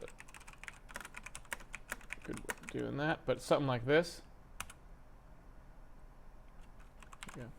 Oh, wait, but I'm changing the wrong one here. I didn't actually want to change that one. That's the one that's actually affecting the clear color. My bad. It's actually this one I want to do. Right? So if I wanted to square these, let's just see what each of these would do.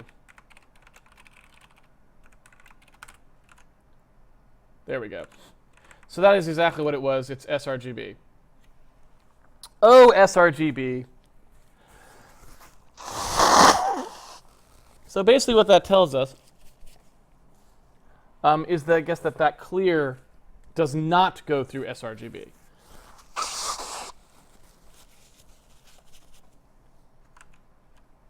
I should really start labeling these so that we know, since we have to figure it out every time, it's probably better to have these. This color is not in linear space. It is in sRGB space directly. That seems to be the case, right? Because if that's the clear color,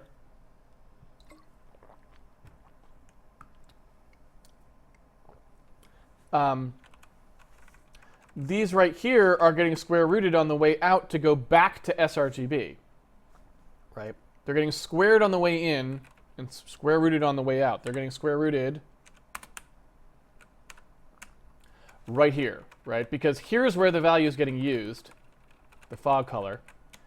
And so everything gets squared in an instant. Again, in the case where we actually have real sRGB, it's not, which is actually on this card, it's not really squaring exactly. It's not quite a squared curve. It's a 2.2 gamma curve with some junk on the end. So, you know, but approximately speaking, it's squaring it and then square rooting it on the way out. So what we know is that square root, right, puts it back into sRGB color space. So it's linear here, and then the square root puts it into sRGB color space. Since I had to square the value for my fog color,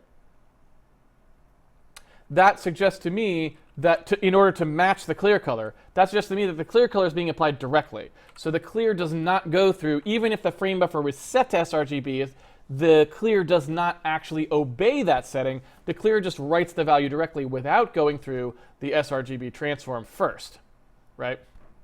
So happy birthday. That's how that goes. So what we could do is lock these two colors together too, which probably is a good idea for now, barring, you know, later on decisions that we might want to do. If I just said, okay, let's go up here to the clear call. When we set that clear color, I'm going to set the group, oops.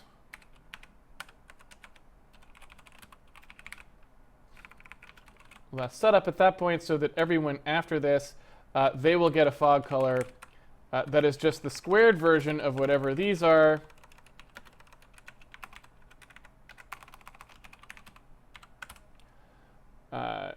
Like so. Okay. So now, maybe, possibly in theory, but I'm not 100% sure. It doesn't seem to be quite still exactly correct, right? And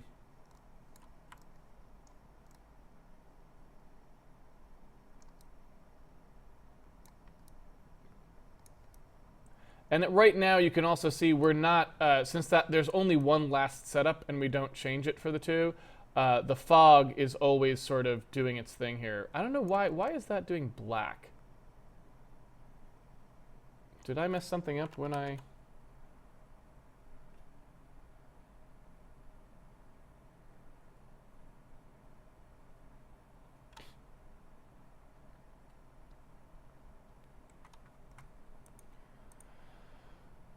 What did I do wrong there? I think maybe this clear, is this clear happening? When is this clear happening?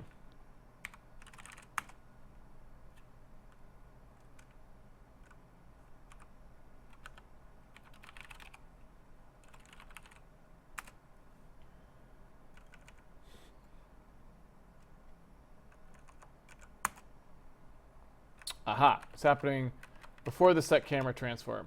So that's not great, right? We would want that to happen for it at the moment, which is kind of a janky way of setting that. All right, there we go.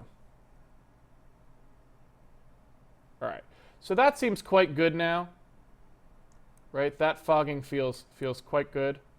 It goes out to the background properly. You can kind of see it. It sort of fades everybody out exactly the way that we would want. And, you know, it's distance-wise, it's set pretty wonky right now. It's just exaggerated, but that's, you know, not a huge deal. So we've kind of got this start distance, end distance here. And then we're setting those inside the camera to be, you know, these values here. So it probably, you know, wants to be a little bit more generous with the fog. I'm just guessing. Because you probably don't want to, well, I don't know, maybe you do want to mount that much. I feel like these levels should probably be further down one way or the other, but that's neither here nor there, I guess. So all right, so now we've got our fog in there, and that's exactly what I wanted to do today, so that's all good. So the other question is that we still got a little time left. We got like probably like 15 minutes left, right?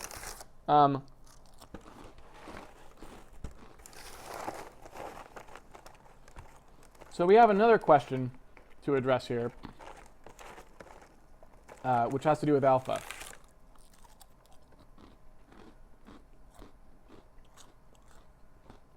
And this one's kind of interesting.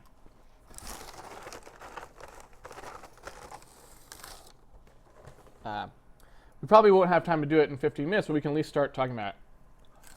So the other thing that we want to be able to do is if the hero was on, you know, one level of the game and, you know, there was another level above him as he was maybe moving up and down that was kind of interceding, and you didn't want that level, you wanted that level to kind of fade in as it came down, sort of like an alpha out as it comes up, right? So like, we probably want to create a stairwell again that the hero can kind of hop down. To demonstrate this a little bit more, let me go ahead and set up that case so we can see it.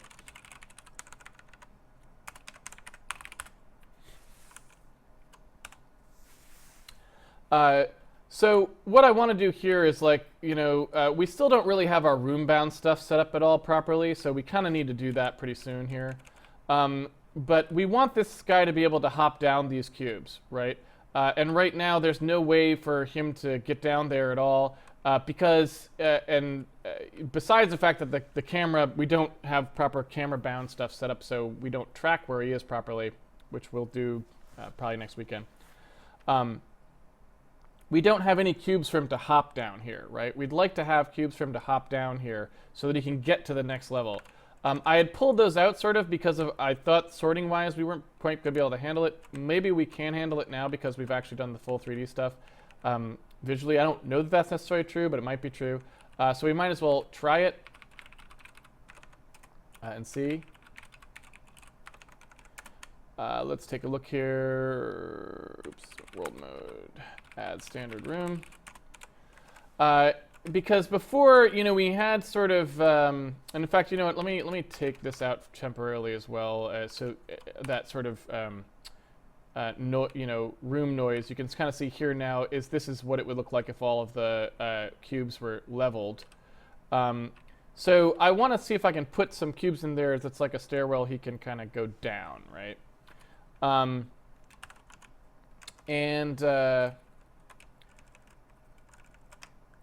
We sort of had code in here.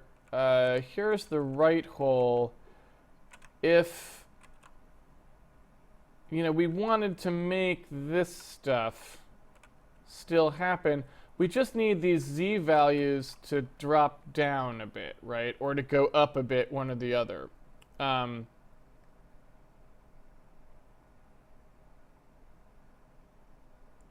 so I feel like in here, you know, we should be able to kind of do something like...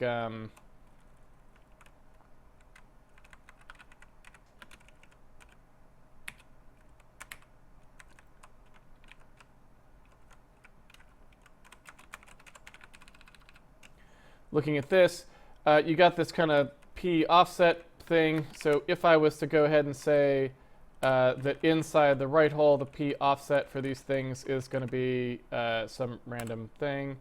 Let me just see what that does. It should give us, yeah. So you can see like now we've got some cubes in here and they've got random heights. So maybe I go now and say like, okay, let's make the height be proportional to the offset y. And it starts at, you know, it starts at -2 there. So I'll just say like, okay, the offset y +2 is the start of this thing. And I'm just going to take that value as a floating point value, which so that will go from 0 to 4 or whatever. We'll just multiply it by something. I don't know what it should be yet. And I guess maybe I want it to go downward too. I guess now I think about it, I'm not sure. But you can see now I'm starting to get a little bit of a stairwell situation going in there, right, that I can hop on, right? So let me just take a look at that. So yeah, I don't want a random bilateral anymore. I just want the offset to be the offset that it is. So there's a stairwell going up, and I guess I sort of want this stairwell to go down, probably. I guess for our present purposes, I mean, it doesn't really matter, but, you know.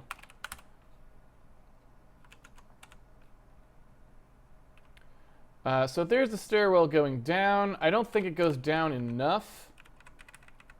I'm not sure, maybe it does. Oh, I guess it does. I take it back. All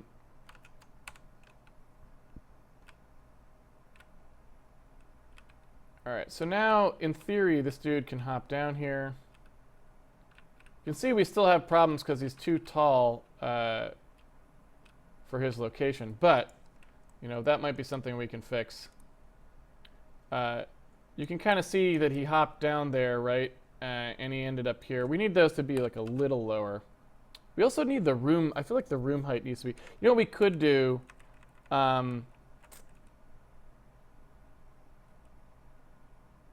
What we could do in this case is we could say, is this value here probably the height of these cubes? I'm interested to know if I can just shorten these cubes up a bit.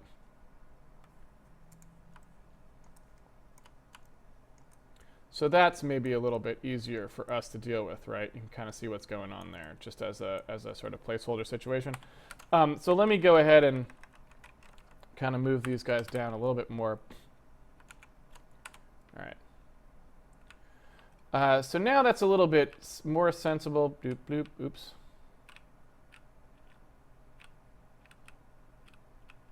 Oh man, that guy's in my way. Dude. Get out of there. Okay, come on, guys. Come over here. All right, good. Stupid familiars.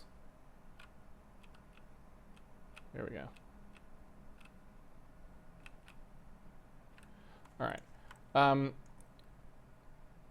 So basically what we're talking about here, and I guess this is good. This is where I can end it for today. So that's probably still a little bit too much. Basically what we're talking about here is just getting the alpha in place. So that we can make this process work. So when you hop down here, you want that top floor to alpha out, right?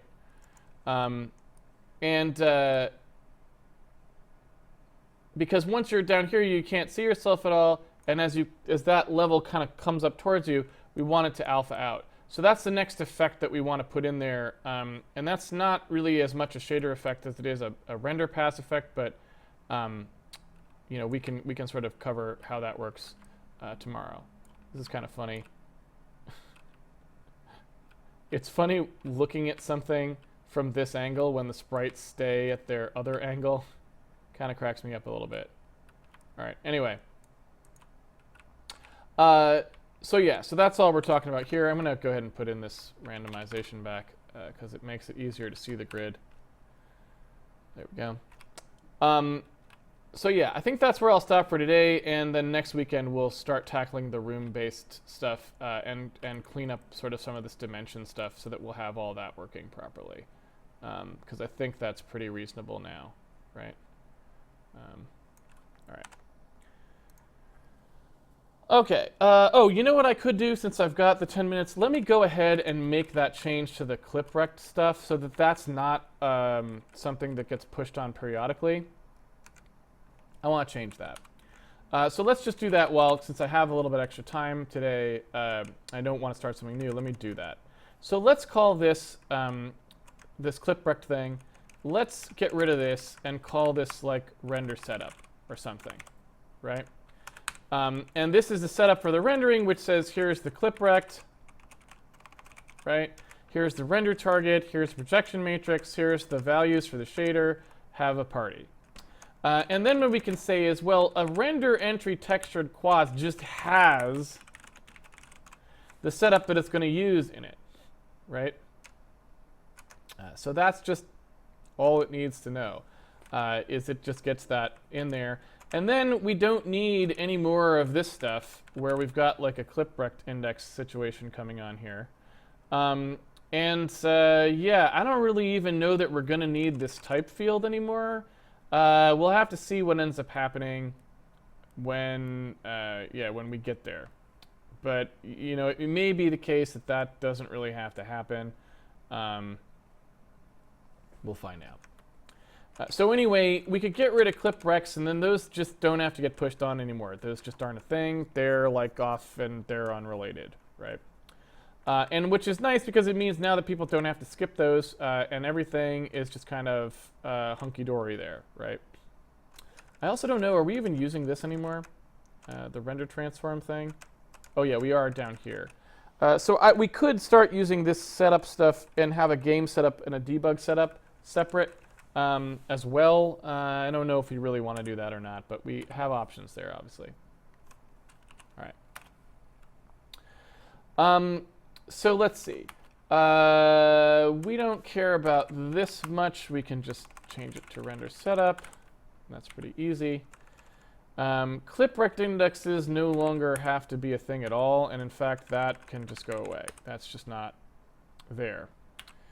Current clip rect index and transient clip rect, this stuff is just not relevant anymore, I don't think. The only person who actually cares about that is the debug system, but we can support it pretty easily. All we would need to do in here is just say like, okay, well, whatever the last setups one was, we just need to store its actual rectangle, right?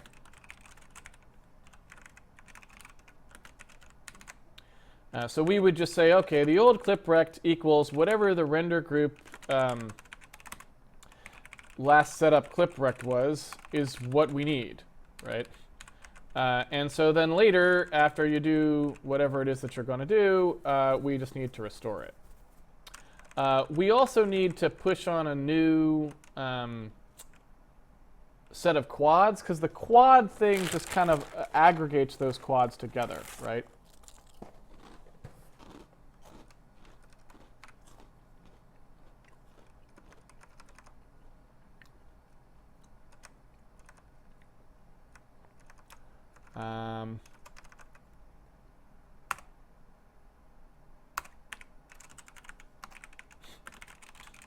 go.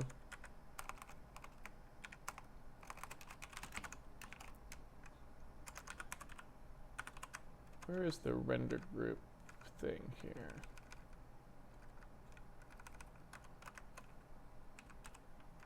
I just want the push clip rect. So what I want here, I guess that really all I want to do is just do a push setup, right? So I'm going to call push setup. I'm going to say for this render group, here's a new setup. Render setup equals render group last setup. Old clip rect equals new setup clip rect. Right, so I'm just preserving the old one here. I'm setting it to a new one here, and then off we go. And then I'm just going to do the exact same thing on the way out. So here I'm going to say, let me get whatever the last one was, and then let me set the new one to whatever it was before. Off we go. Same thing is true here.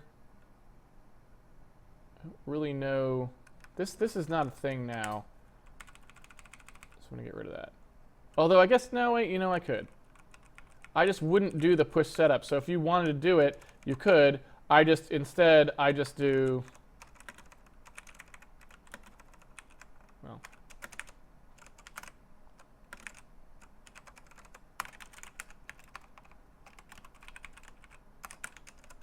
so I just save the clip rect that is currently the case. I just don't push a new one on. So you could use that call structure if you wanted to as well, I suppose. All right. So push setup needs to be in here now.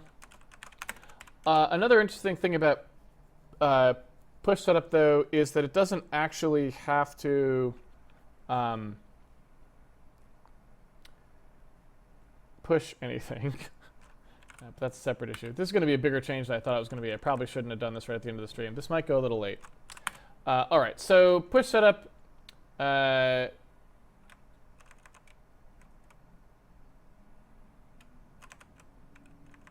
Just got to change the name of this guy. Here we are. Again, all of these are just render setup. Unfortunately, we don't, yeah, so these, really all push setup does is, if you look at what's going on in push bitmap, when you do get current quads, right, you can kind of see, well, okay, whatever the current quads are, that gets cleared every time we push a render element on, right? Right here. But all we really have to do is every time we do a push setup call, that setup now invalidates the quads that we had set, because we're basically taking these quads and we're buffering up more quads as we go. Anytime we change the setup, you can't continue to buffer quads because you have to use a new setup now for those quads. So every time we do a new setup, we would just clear the current quads. At that point, we now don't need to push anything anymore, right? All we're doing is this. That's it. We don't chain these guys together. There's no next pointer anyway. So the only thing we actually want to do is this, right? We check to make sure we didn't need to have one more render targets. But otherwise, the only thing we do is we say, okay, thank you for the new setup. That's great. And then we say that we need more quads, right? Like, that's it. And I think you could probably also see that this is, we could optimize out this copy entirely. Because people now, if they want to, can just access the exact setup directly. So this is gonna optimize away to nothing, basically, after we've done this, which is pretty cool. So anyway, so looking at here, yeah, we got this new setup render target index. That's all fine. So we have to make sure that we actually pay attention to that. And that should be fine. This is not a render entry clip rect. This is a render setup. Okay. Let's see. Push setup doesn't take a value anymore. And similarly, all these guys are just like render setup. Clip rect.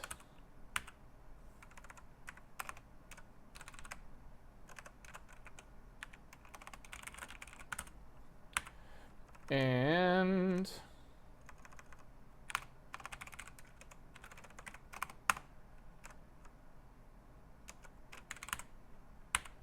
just keeping it going. Again, doing absolutely nothing interesting here. Just pulling out old code.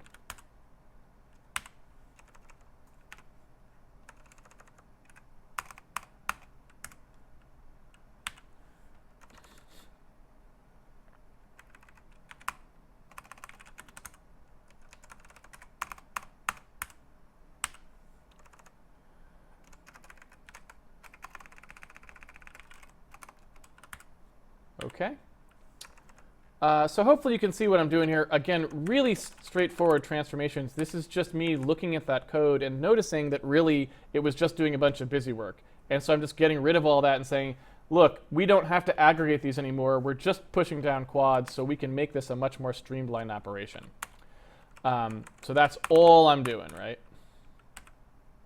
Really, really basic. Okay, so here's some stuff. This is using this is a transient clip rect situation right here, right? So I'm just going to do transient clip rect.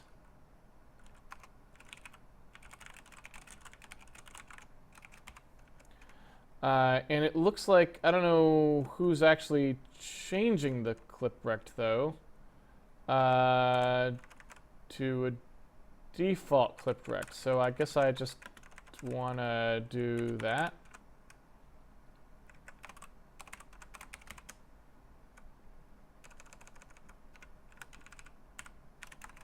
Like so. And we're going to actually have to make those not be indices anymore, if that makes sense, but that's fine. Again, this is another transient clip rect.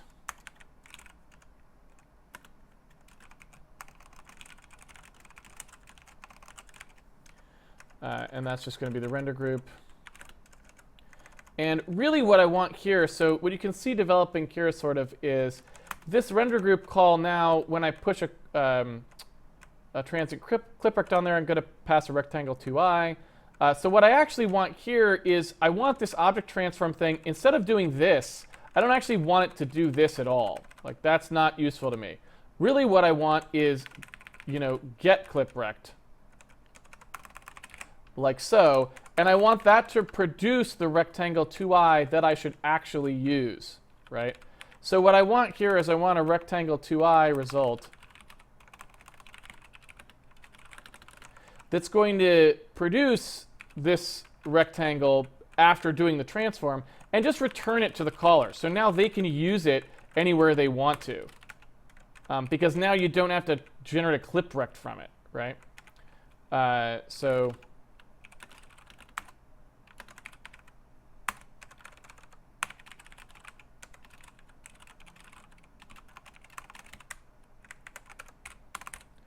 So now when they do transient clip rect, it's just like, oh, okay, like, I don't need to do any of this stuff anymore. It's all gone. All I have to do is just say, hey, get me the clip rect, right? This is the clip rect that I'm going to use, so get me that clip rect, and then it'll automatically get, handled. So this result is gone now because we're not doing that kind. And yeah, and this one's the same way. So we've got this default clip rect in here in the debug.h clip rect, and that's a rectangle 2i now.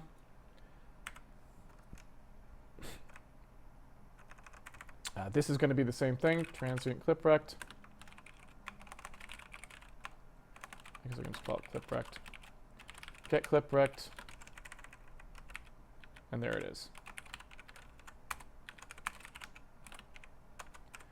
right? So that'll get that clip rect, and then we don't need this anymore. The default clip rect here, I guess, again, could just be last setup clip rect.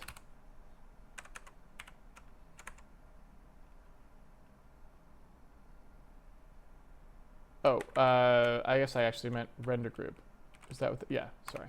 Render group. Last setup clip rect.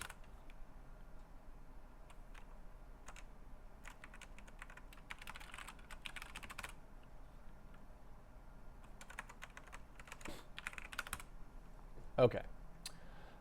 So that's actually all of the changes that we need, except for one, in the actual game code. We've actually excised all that stuff now, but the render entry texture quads needs to have the render setup remembered for it. So whenever we do get current quads now, to push one of these on here, right, you can do get current quads. You can see we've got the current quads being pushed on. We need it to suck in that transform, right? So when it does this this situation here, I guess, yeah, this is just double checking to see whether we have enough room. So assuming that all of this works okay, if we don't have current quads, what we need to do is just say whatever that setup was that the group is currently using, that's what we're going to use for the group when we push it on. So it just kind of copies that into that struct. So that's it. All right. So then what we need to do is get rid of all of this stuff because, you know, basically this stuff doesn't need to happen anymore. So clip rect index and as a concept just goes away. And all of this code here actually comes down into in fact, I don't really know why the switch statement here is inside that check. Seems a bit weird. Like if use render targets or clip rex render targetness is less than or equal to, I guess that's just it kills it. Yeah, I don't know. Anyway, taking a look at these, right, this clip rect index stuff, all of these things don't have to happen anymore. Like nothing that has to do with clip rect counts or indices or any of that has to occur at all, right? So basically all we have to do is just this work right here that we were actually doing to set up like the scissor and those sorts of things is all we really need. So what we want to do is just move this down, I think, here to when we're actually going to use the textured quads. And so once we get those textured quads out, then we can do all of this work, right? And we'll take a look at that in a second. In the meantime, we no longer have anything we have to do with clip rex here, so those will go away entirely. And so all of this stuff can kind of get sucked out one level. There we go. And so now we really just have two cases. One is when we are trying to do a render target blend, and we're going to deal with that at some point in the future, potentially when we actually re-enable those, if we re-enable them.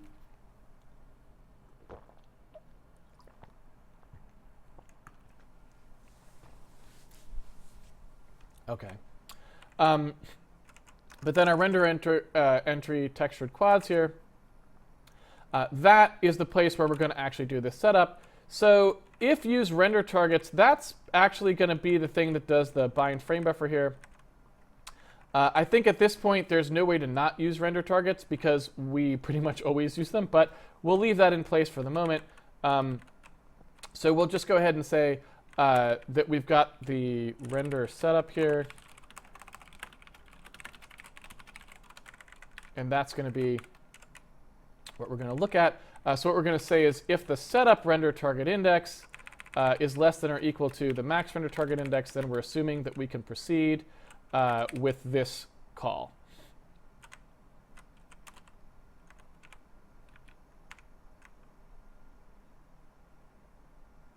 Right?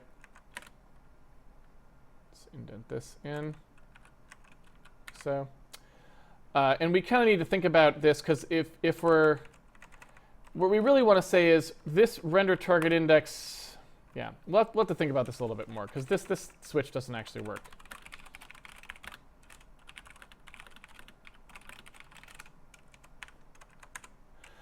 So anyway, we come in here, our transpose is still going to be correct, right, to get that projection matrix out. Although now we don't really need to transpose it, because if you look at what happens to proj, it actually only gets used in one place, right? It actually only gets used down here where we're loading it in. So if we want to, we can just have that do the transpose for us. So instead of transposing it GL uniform matrix 4FV, we were previously having that do the transpose. I'm sorry, to not do the transpose.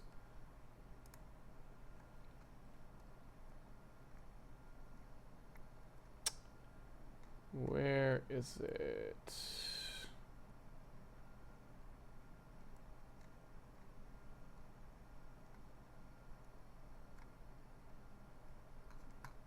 So here that is, and you can see we had a transpose flag there, and we were passing in false for it, so we could just pass true and not do the transpose, right? So that's all good. Inside here, we've got our cliprect situation, so that just pulls the cliprect out directly from the setup. We can look at this here where we're binding the targets. I'm going to go ahead and say, what if we just did this? Maybe that's a little bit better. And then everything else should kind of just flow through, right? We're going to say, all right, here's the cliprect. There. Here is our render target stuff, so all of this stuff should just work, right? We're just checking to see if we need to bind a new target. We're only going to do this, presumably, if we were going to bind a new target. If we weren't, then we won't. So we go ahead and do that. We do our cliprect. We get that out of the setup like so. We do our use render targets. Like I said, I'm not really sure we want it. We kind of need to revamp how this works, but that's okay. For now, it'll be fine. We set the GL scissor. Then we come through here, and we don't need that anymore. We have just setup for everything, so we don't need clip anymore.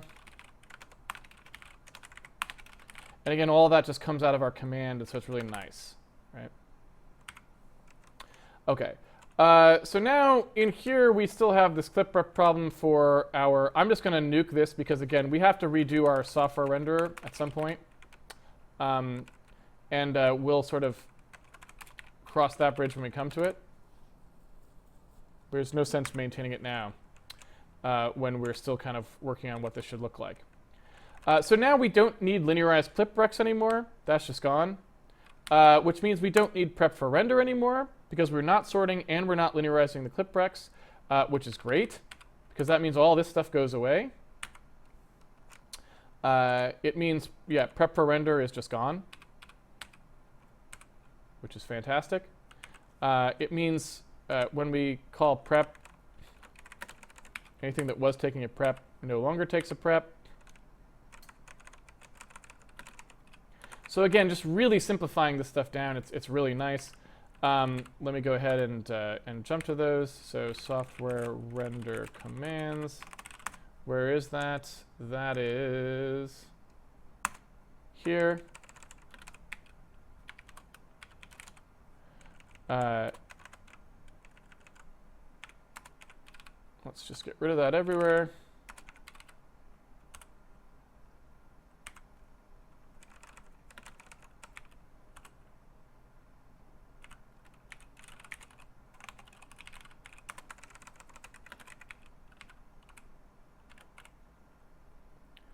And now we just need the OpenGL version.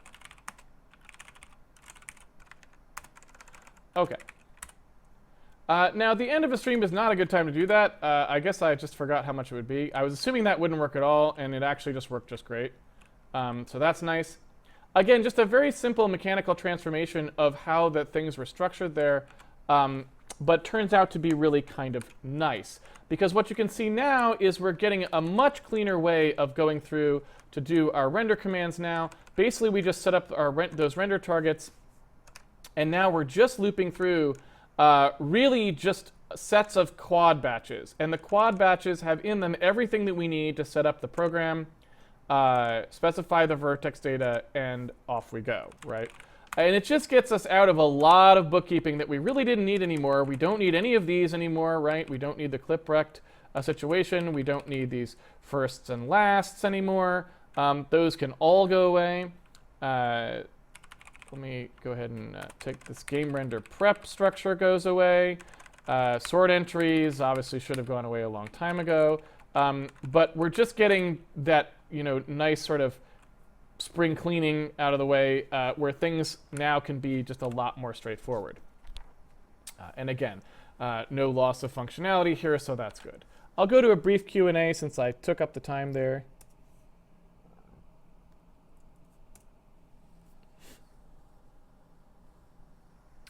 So we're all good, yeah.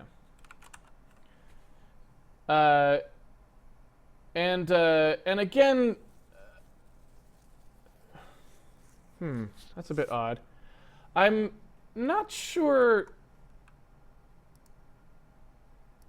Oh, right. I was gonna say, I was like, why is the frame rate 60 frames a second at the moment? Because it's supposed to be slower than that. Because of the game sims point query thing is slow, but I was like, oh, it's because we only created 2 levels, so it's not doing as many of those super slow point queries we never optimized.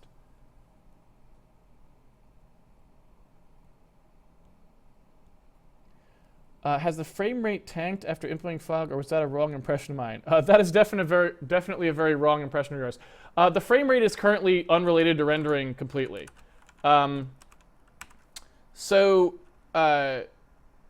Essentially what happens, first of all, even in that case, if you just compile with optimizations on, you're at 60 locked, right? So we currently don't have any frame rate problems at the moment. However, really, it's all of our time is actually spent in some unoptimized world point query stuff that's n squared. So as you add more entities to the world, it just gets infinitely slow, right? And we just haven't done any work to look at those things yet because we haven't been working on that code. But I think even if you create a bunch of levels, if you're in an optimized build, you're still fine because, hey, computers are just fast these days. Yeah, so you're still 60 frames a second, according to this 16 milliseconds there. Again, with OBS on, you get some variability in the frame rate and stuff, I find, but for the most part, 60 frames per second just fine. However, if you have this many levels where we've got 10 levels coming down, so you've got a full 4 with all of those entities hopping around on them, what ends up happening is if you don't compile with optimizations on, there's a really slow function we've got that does checking of what's around an entity. That really tanks. So you can see that frame rate there just really tanking. Again, nothing to do with the rendering. We have to re-enable our profile view soon. We'll do that when we get to it. You can see that on top. We also have the debug stuff. Takes a lot of time. But I think it's really that point query mostly. You can turn off the debug stuff if you want to, like so, and see how much of a difference that makes. Yeah, but you can see it's still slow, right? So it's really mostly just the fact that that point query, that unoptimized point query, just takes all the time. And it just so happens that if you compile with optimizations on, that function gets considerably faster, and then you're at 60 frames a second again. So at the moment, rendering just isn't an issue. Even on, this is 7-year-old hardware. But even at that, we're just not putting enough on the screen for rendering to be the problem. Right? So.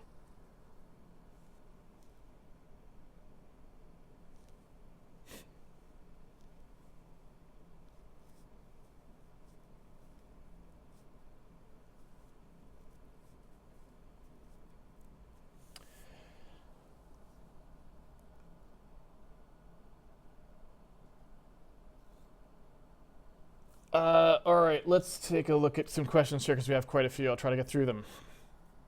Miblo asks, now that we're full 3D, may it be worth extending the debug visualization rectangles into the 3rd dimension?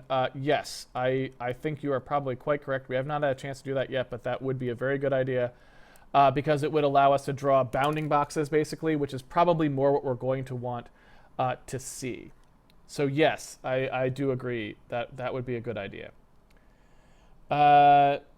Nicola asked the frame rate question, and the follow-up to that was, why would you, in this case, compile without optimizations? I don't get how it changes that much your frame rate. Sorry if this is a dumb question. The answer is basically because, well, this is really a question that probably deserves, it's not a dumb question at all. You're asking a good question. There's just a lot to it, and I'm, since we're kind of over time there at the end, this is a bad day for me to try to field this question, but I'll do the best I can in a reasonably brief period of time.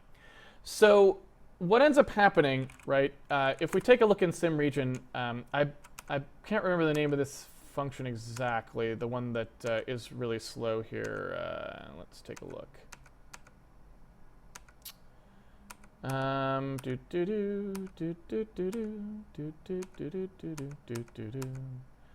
Here it is. All right. So let's just take a look here at what's going on. I'm just going to try to give you a little bit of a feel for this, because it's important to understand, and like I said, it's definitely not a dumb question. It is a very good question, and I would like to try to explain it. So here you can see the game running. I've stacked up a bunch of rooms, so you can see the game is running. It's actually less than even 30. So it's not even quite hitting 30 frames a second in this current state. This is the unoptimized build. Now, we know that if we turn optimization on, we're at 60 frames a second and everything's hunky-dory, and off we go. So the question is, first you ask the question, why wouldn't I just always compile with optimizations on, right? So that's one half of the question. The other half of the question is, well, why does compiling with optimizations on make such a big difference to the frame rate?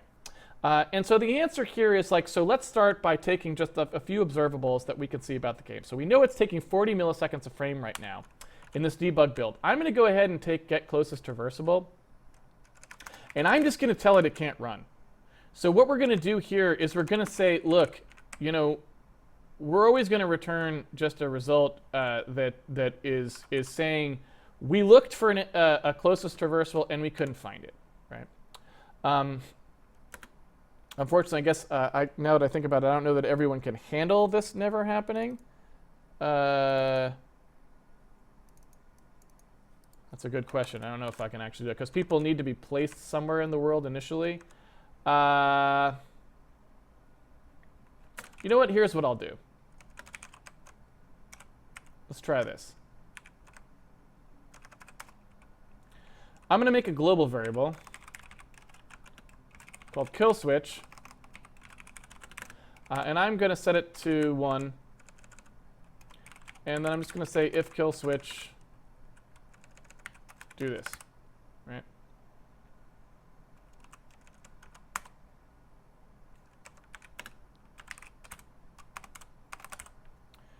And I guess I could have done this with hot code reloading as well. I didn't quite think about that, but oh well.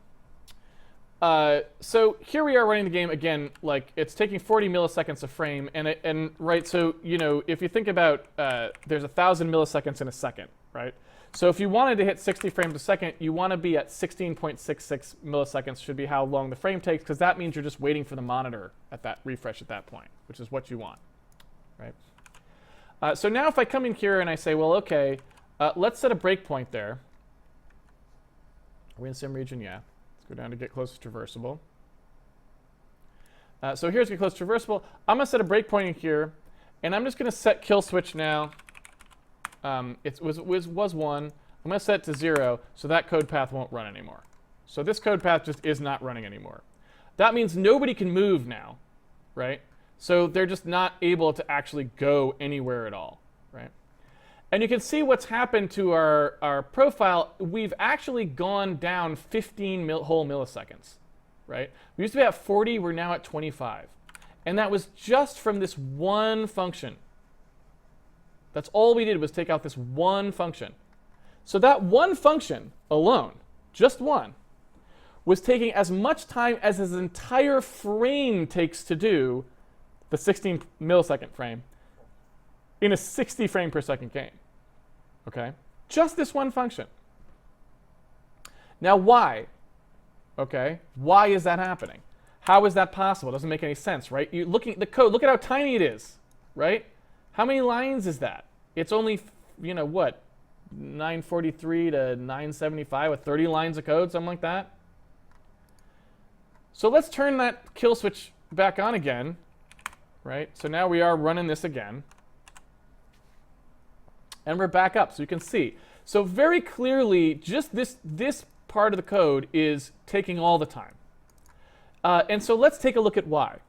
Well, if we step in here, we can see that what this is doing is it's doing a loop first for get close to traversable. It's doing a loop over all of the entities in the entire sim region, and that's 1339, right? So that's actually 1,300 entities that's looping over, right? Everything in the sim region. So it's going to loop over 1,300 entities, and for each one of those, it's going to loop over their traversables. Now that's okay, because this is not much of a loop. Most things either have 1 or 0 traversable. But then what it's going to do is it's going to go through here, and it's going to do some fairly straightforward just pulling pointers out. So that's not too expensive, right? And then it's going to do a little bit of a length test here, and it's going to get the one that it found. So when we look at what this is doing, it's doing 1,339 operations. And those operations aren't too bad, right? So you might think, well, 1,100 operate, or sorry, that was not the right number. 1339. You might think, well, 1339, that's not that many operations. How could that possibly be taking all that time? Well, if we just go up one more level, right? So let's go out here and see where this is getting called, right? And this is getting called inside the execute brain call, right? You can see this call where it executes the brain type. If we step out and see how many of those we're doing, you can see that we're doing 13 of those, right? So we're actually doing 13 times 1339, right? Or 17,000 of those operations, right? Every time we want to simulate, we're doing 17,000 of those operations. So now we have to ask ourselves, well, how many cycles does this processor actually have to work with in a 60th of a second, right? How much would it actually have? Well, we can actually do that math. I need to get to the little thing that, no, we don't need to go to sendowl. Where's the computer? Can I get properties on that? Yeah. So if you look at the properties of the processor, well, this is a 3.19 gigahertz processor, right? That's how fast it's running. So in a single thread of code, that means I have 3.19 gigahertz are 1,000 times 1,000 times 1,000 cycles, right? That's how many cycles there are. Okay. So did I do that right? 1,000 times 1,000 times 1,000, right? That's a gigahertz times 3.19. There we go. Now, that's how many cycles in 1 second this processor will execute. Now, we know that we have to hit 60 frames a second, so that means we have 530, well, okay, so 53 million, right, cycles. 53 million. So you can start taking a look at these two numbers next to each other to give you a little sense of scale. So 17,000 versus 53 million, right? All right, so now let's ask the question, if we have to do 17,000 operations and we have 53 million total operations, 53 million total cycles, how many cycles per operation do we get for 17,000 operations, right? So I'm going to divide by 17,407. 3,054. Now 3,054 cycles isn't that many cycles anymore, right? So that means the interior of this loop that we were talking about here, this one right here, let me jump back to it so you can see it. The interior of this loop has to execute in only 3,054 cycles. Now remember, something as simple as missing the cache, right, could take hundreds of cycles. Hundreds of cycles. So now we have to go through here and look, well, okay, so what is this doing? Let's go to the disassembly, right? So here you can see the disassembly of this routine, right? And it's actually fairly substantial, right? What's going on here? Got all sorts of things in here. We're making calls out to operator minus, right? We've got, a bunch of stuff in here that's making calls out to get sim space traversable, all this stuff. So we take a look at how many cycles we expect this to be. There's just a lot of stuff going on here. Let's see how many times we call something. We call the block timer to enter it. Well, actually, that's not inside the loop, so we won't look at that one at the moment. So let's look at all these here. So let's look at all the times we call out to a separate routine in the assembly. Here's one call, right? Here's another call to operator minus. Here's another call to length squared. Here's another, well, that's the call to end the block, right? So we're going through all this assembly code here. Here's what we actually have to do. Here's the work that actually has to get done, right? So we're doing work here. Each one of these is going to take potentially multiple cycles depending on the circumstances. Some of them overlap, so it's kind of hard to know necessarily, but you can see what's going on. We're going to make an actual call out here to get sim trace traversable. Look at all this code that has to happen. Here's a bunch of setup that has to occur in order to make this work. We're setting up the stack frame for this function that we just called into to get sim trace traversable. Look at all this stuff. We're clearing out this whole value, right? We're doing all this work, blah, blah, blah, blah, blah. We're making another call out to get traversable. That's going to set up the stack again. We're calling out to operator plus equals on this thing. Look at all this code. I mean, are you looking at all of this code? That calls out to operator plus, which sets up the stack frame for that, right? Tons and tons and tons of work being done here, right? Just tons. Plus, not to mention, look at this stuff. They insert a security cookie check call in here to do some kind of nonsense that the compiler wanted to do to check the stack for security purposes or something, right? Look at all that stuff, okay? So compare and contrast that. Let's now do the exact same thing. And remember, all of that, everything that we were looking through there, plus all the other calls, everything I had to step into, only 3,000 cycles it had to happen in, right? And that's if it had all the time in the frame total. So nothing else could have happened. And so you can start to see how that's just too slow, right? That has to be that function has to be a small fraction of our frame time. It would easily take the whole frame time, right? Because of all that stuff. But now let's look at what happens if we actually compile our code in release mode instead. Okay. Now let's go down to that kill switch. Here we go.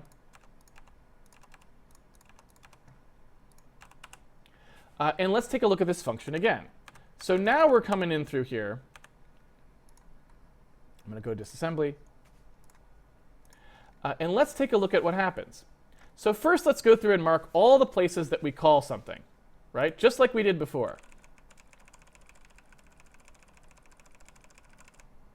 I'm marking all the places that we call out to something. Every single one of them, right? I have not skipped a single one. You notice something? I didn't mark anything. Why didn't I mark anything? Well, I didn't mark anything because we didn't call anything.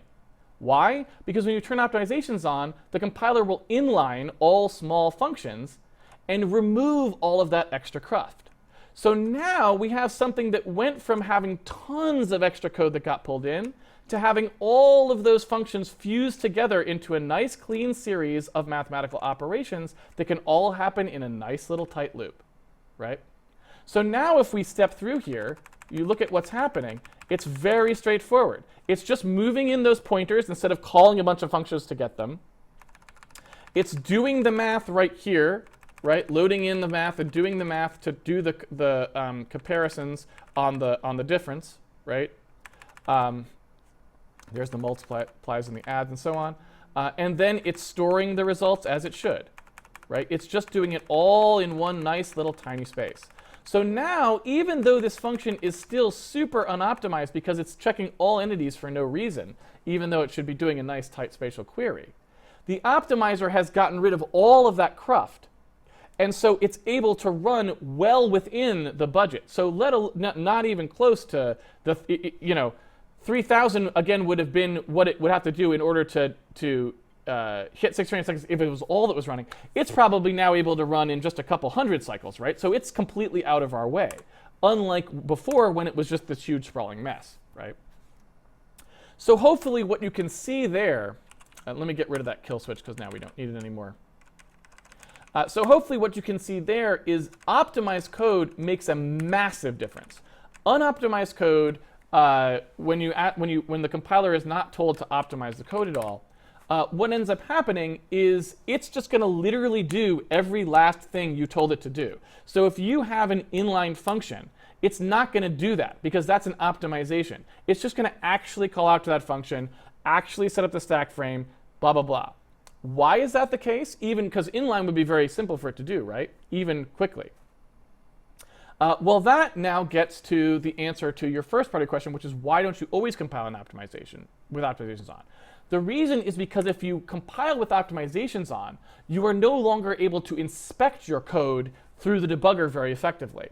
What do I mean by that? Well, let's take a look at that exact function. We know had a lot of stuff happen in it. Let's go ahead and see what happens when we try to step into it, right? I want to debug that function. It's not working, let's say. I mean, it is working right now, but let's say it wasn't. Well, first of all, when I step, I'm stepping. Look at what's going on. It's not even going in order, right?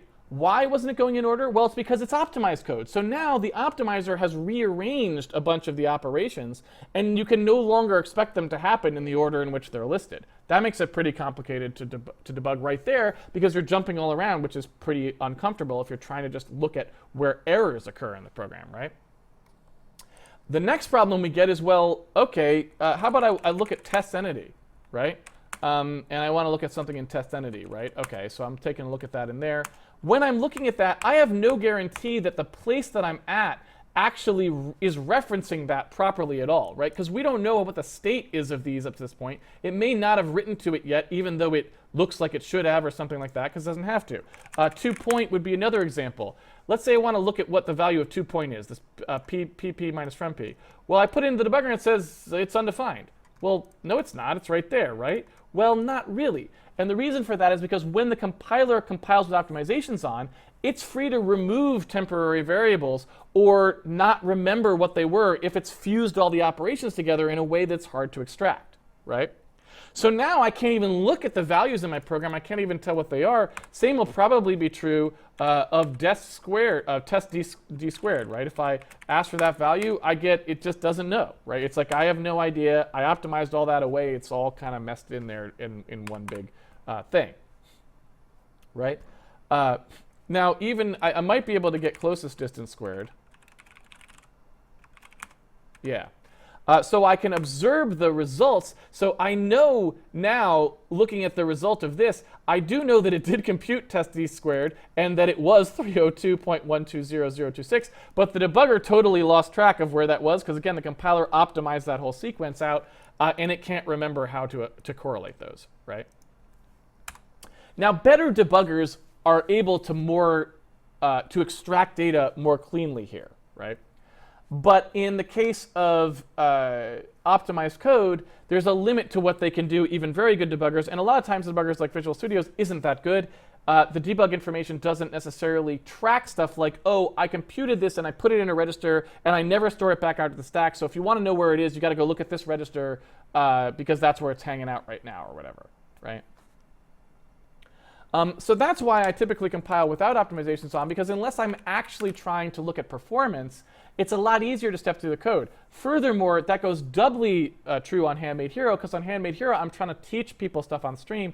It's very hard to teach people stuff when I would constantly have to be saying, oh, yeah, you can't see this value because the optimizer optimized it out, or oh, these are jumping around lines. I'm trying to show you how this is working, but it's like jumping all over the place. I'm like, yeah, it's because it rearranged these or whatever. That's just not very helpful, right?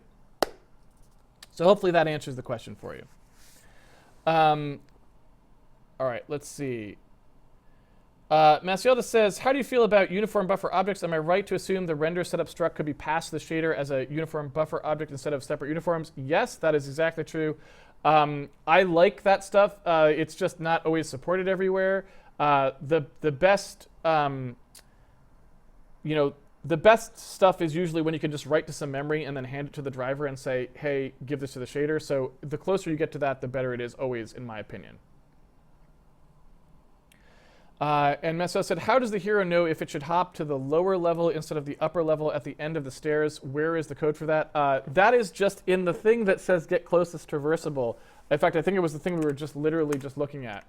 I believe it just looks for whatever the closest one is. So the reason that it hops to the one that's the lower one rather than the higher one is because it's been going down in Z, and the closest one was always down a little more. And so by the time it gets to the lowest stair, it's down so far that the ones nearby it on the lower level are closer than the ones on the upper level.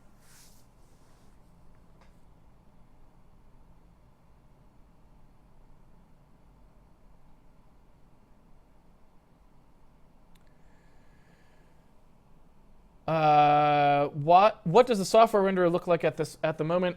You can't really run the software renderer at the moment because we've changed the formats all around. So at some point we'll have to go through there and kind of just clean that up. Probably don't want to do that anytime soon, but someday when we want to do like another pass in the software renderer, we could go do it, and it would be fun, I think. Chrysos42, I assume the problems you solve in Handmade Hero are fairly representative of problems you face as a game dev. Can you comment about any social aspects of being game dev, e.g. how collaborative or supportive the community is, or what it's like sharing code base with a number of others? I guess what I would say is it's like anything else. It just depends on the team. Some teams work really well together and others don't. So it's really just a question of the mix of personalities. I would say there's nothing specific in game. There's nothing really different in game development compared to anything else. So much like you might work at a company, I don't know, you go work at a company that does something. You work at Starbucks corporate or something on a managerial team or something. I would imagine it's exactly the same. Some of those teams all the personalities get along pretty well with each other, and it just works nicely. Other times it's a disaster, and some people are don't get along with other people, and there's infighting and it's belligerent and whatever. And I don't really think the game industry is any different. Some teams you get are just really great teams. They're fun to work on, and you get along well, and you are a good version of yourself on that team. Other teams, you just can't stand it, and you're a bad influence on the team, or other people are a bad influence on you, or you fight with people, or who knows. And, the older devs get and the better they get at working with other people, it's similar, like I said, also to other companies, right? It's like people get better at working with people, so over time, sometimes that improves. But just in general, I think it is just about a mix of personalities, and there really isn't a lot you can say beyond that. Game development isn't special. So everything that would normally apply to whether a workplace works well or not applies here. And somebody who's a horrible employee on one team might be great on another team just because the mix is different and they get along with the people better, and that kind of stuff. That's just true, And I really don't think game development's special. I really don't.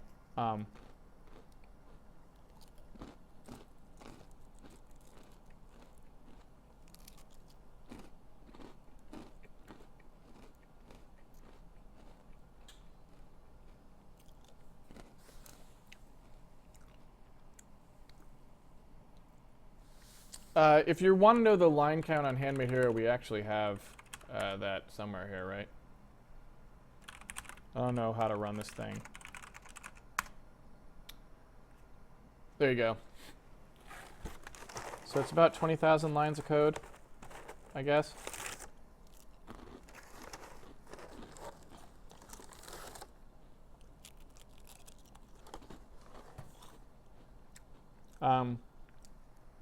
And keep in mind, right, that is all inclusive. So there's no libraries in here, right? That has everything in its entirety. Loading bitmaps, initializing the renderer, the software renderer, the simulation, everything. Sound playback. There's no libraries at all, so that is every line of code. The only thing right now that we don't have in our own code is like a couple math functions are calling the C runtime library, like sine and cosine. But that's it. And we don't use any data structures from anyone else either. We don't use, like, all the data structures we write ourselves. So we write our own linked lists, our own hash table, whatever. We don't use anything. So 20,000 all inclusive. And we could get that number down. It's bigger than it needs to be at the moment.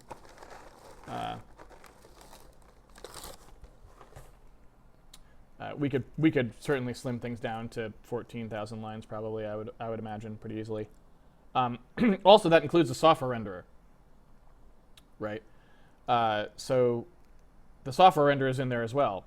We haven't updated it to the new format yet, but it has a complete software renderer capable of rendering the game when it was in 2D at 60 frames a second, actually, in software. So that was in there too.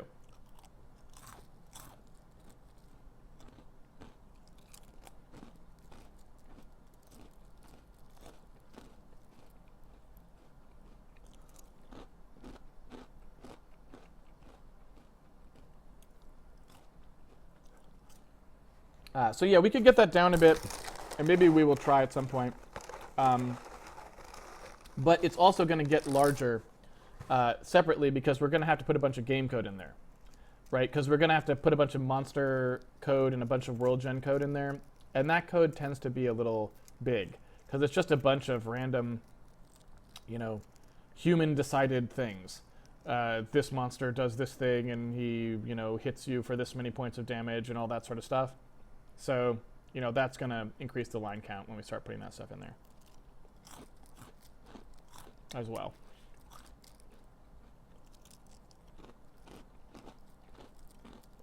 All right. Okay. I'm going to wind it on down.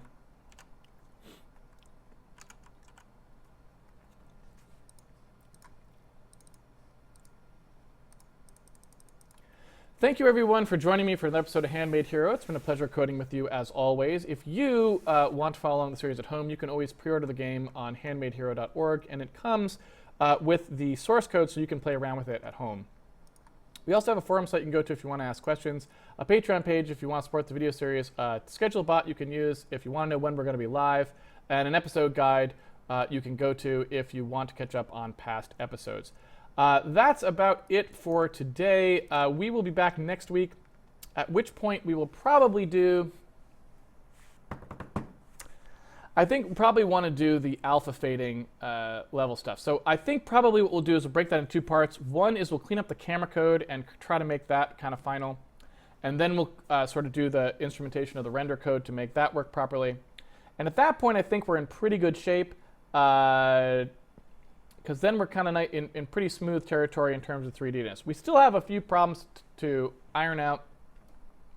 At the moment, they're really not so much problems with the structure of the code or anything. They're really just more aesthetic problems. I don't really know what we're going to do about sort of the problems with how sprites are, sorted in the world with blocks and that sort of stuff. Now that we have the Z-buffer and the Z-bias in there, it's pretty good, but we still have some problems when things pass through other things, and I don't know, we might have to think about it a little bit harder, or we may need to shrink things down a little bit so that they fit in the world a little bit cleaner. I don't know. We've got some work to do there, and that's just some stuff it's really just about decision making, about how we want to sort of fit the 2D-ness into the 3D world. That's about it. I hope to see you back here next week for that. Until then, have fun programming, everyone, and I'll see you all on the internet. Take it easy, everybody.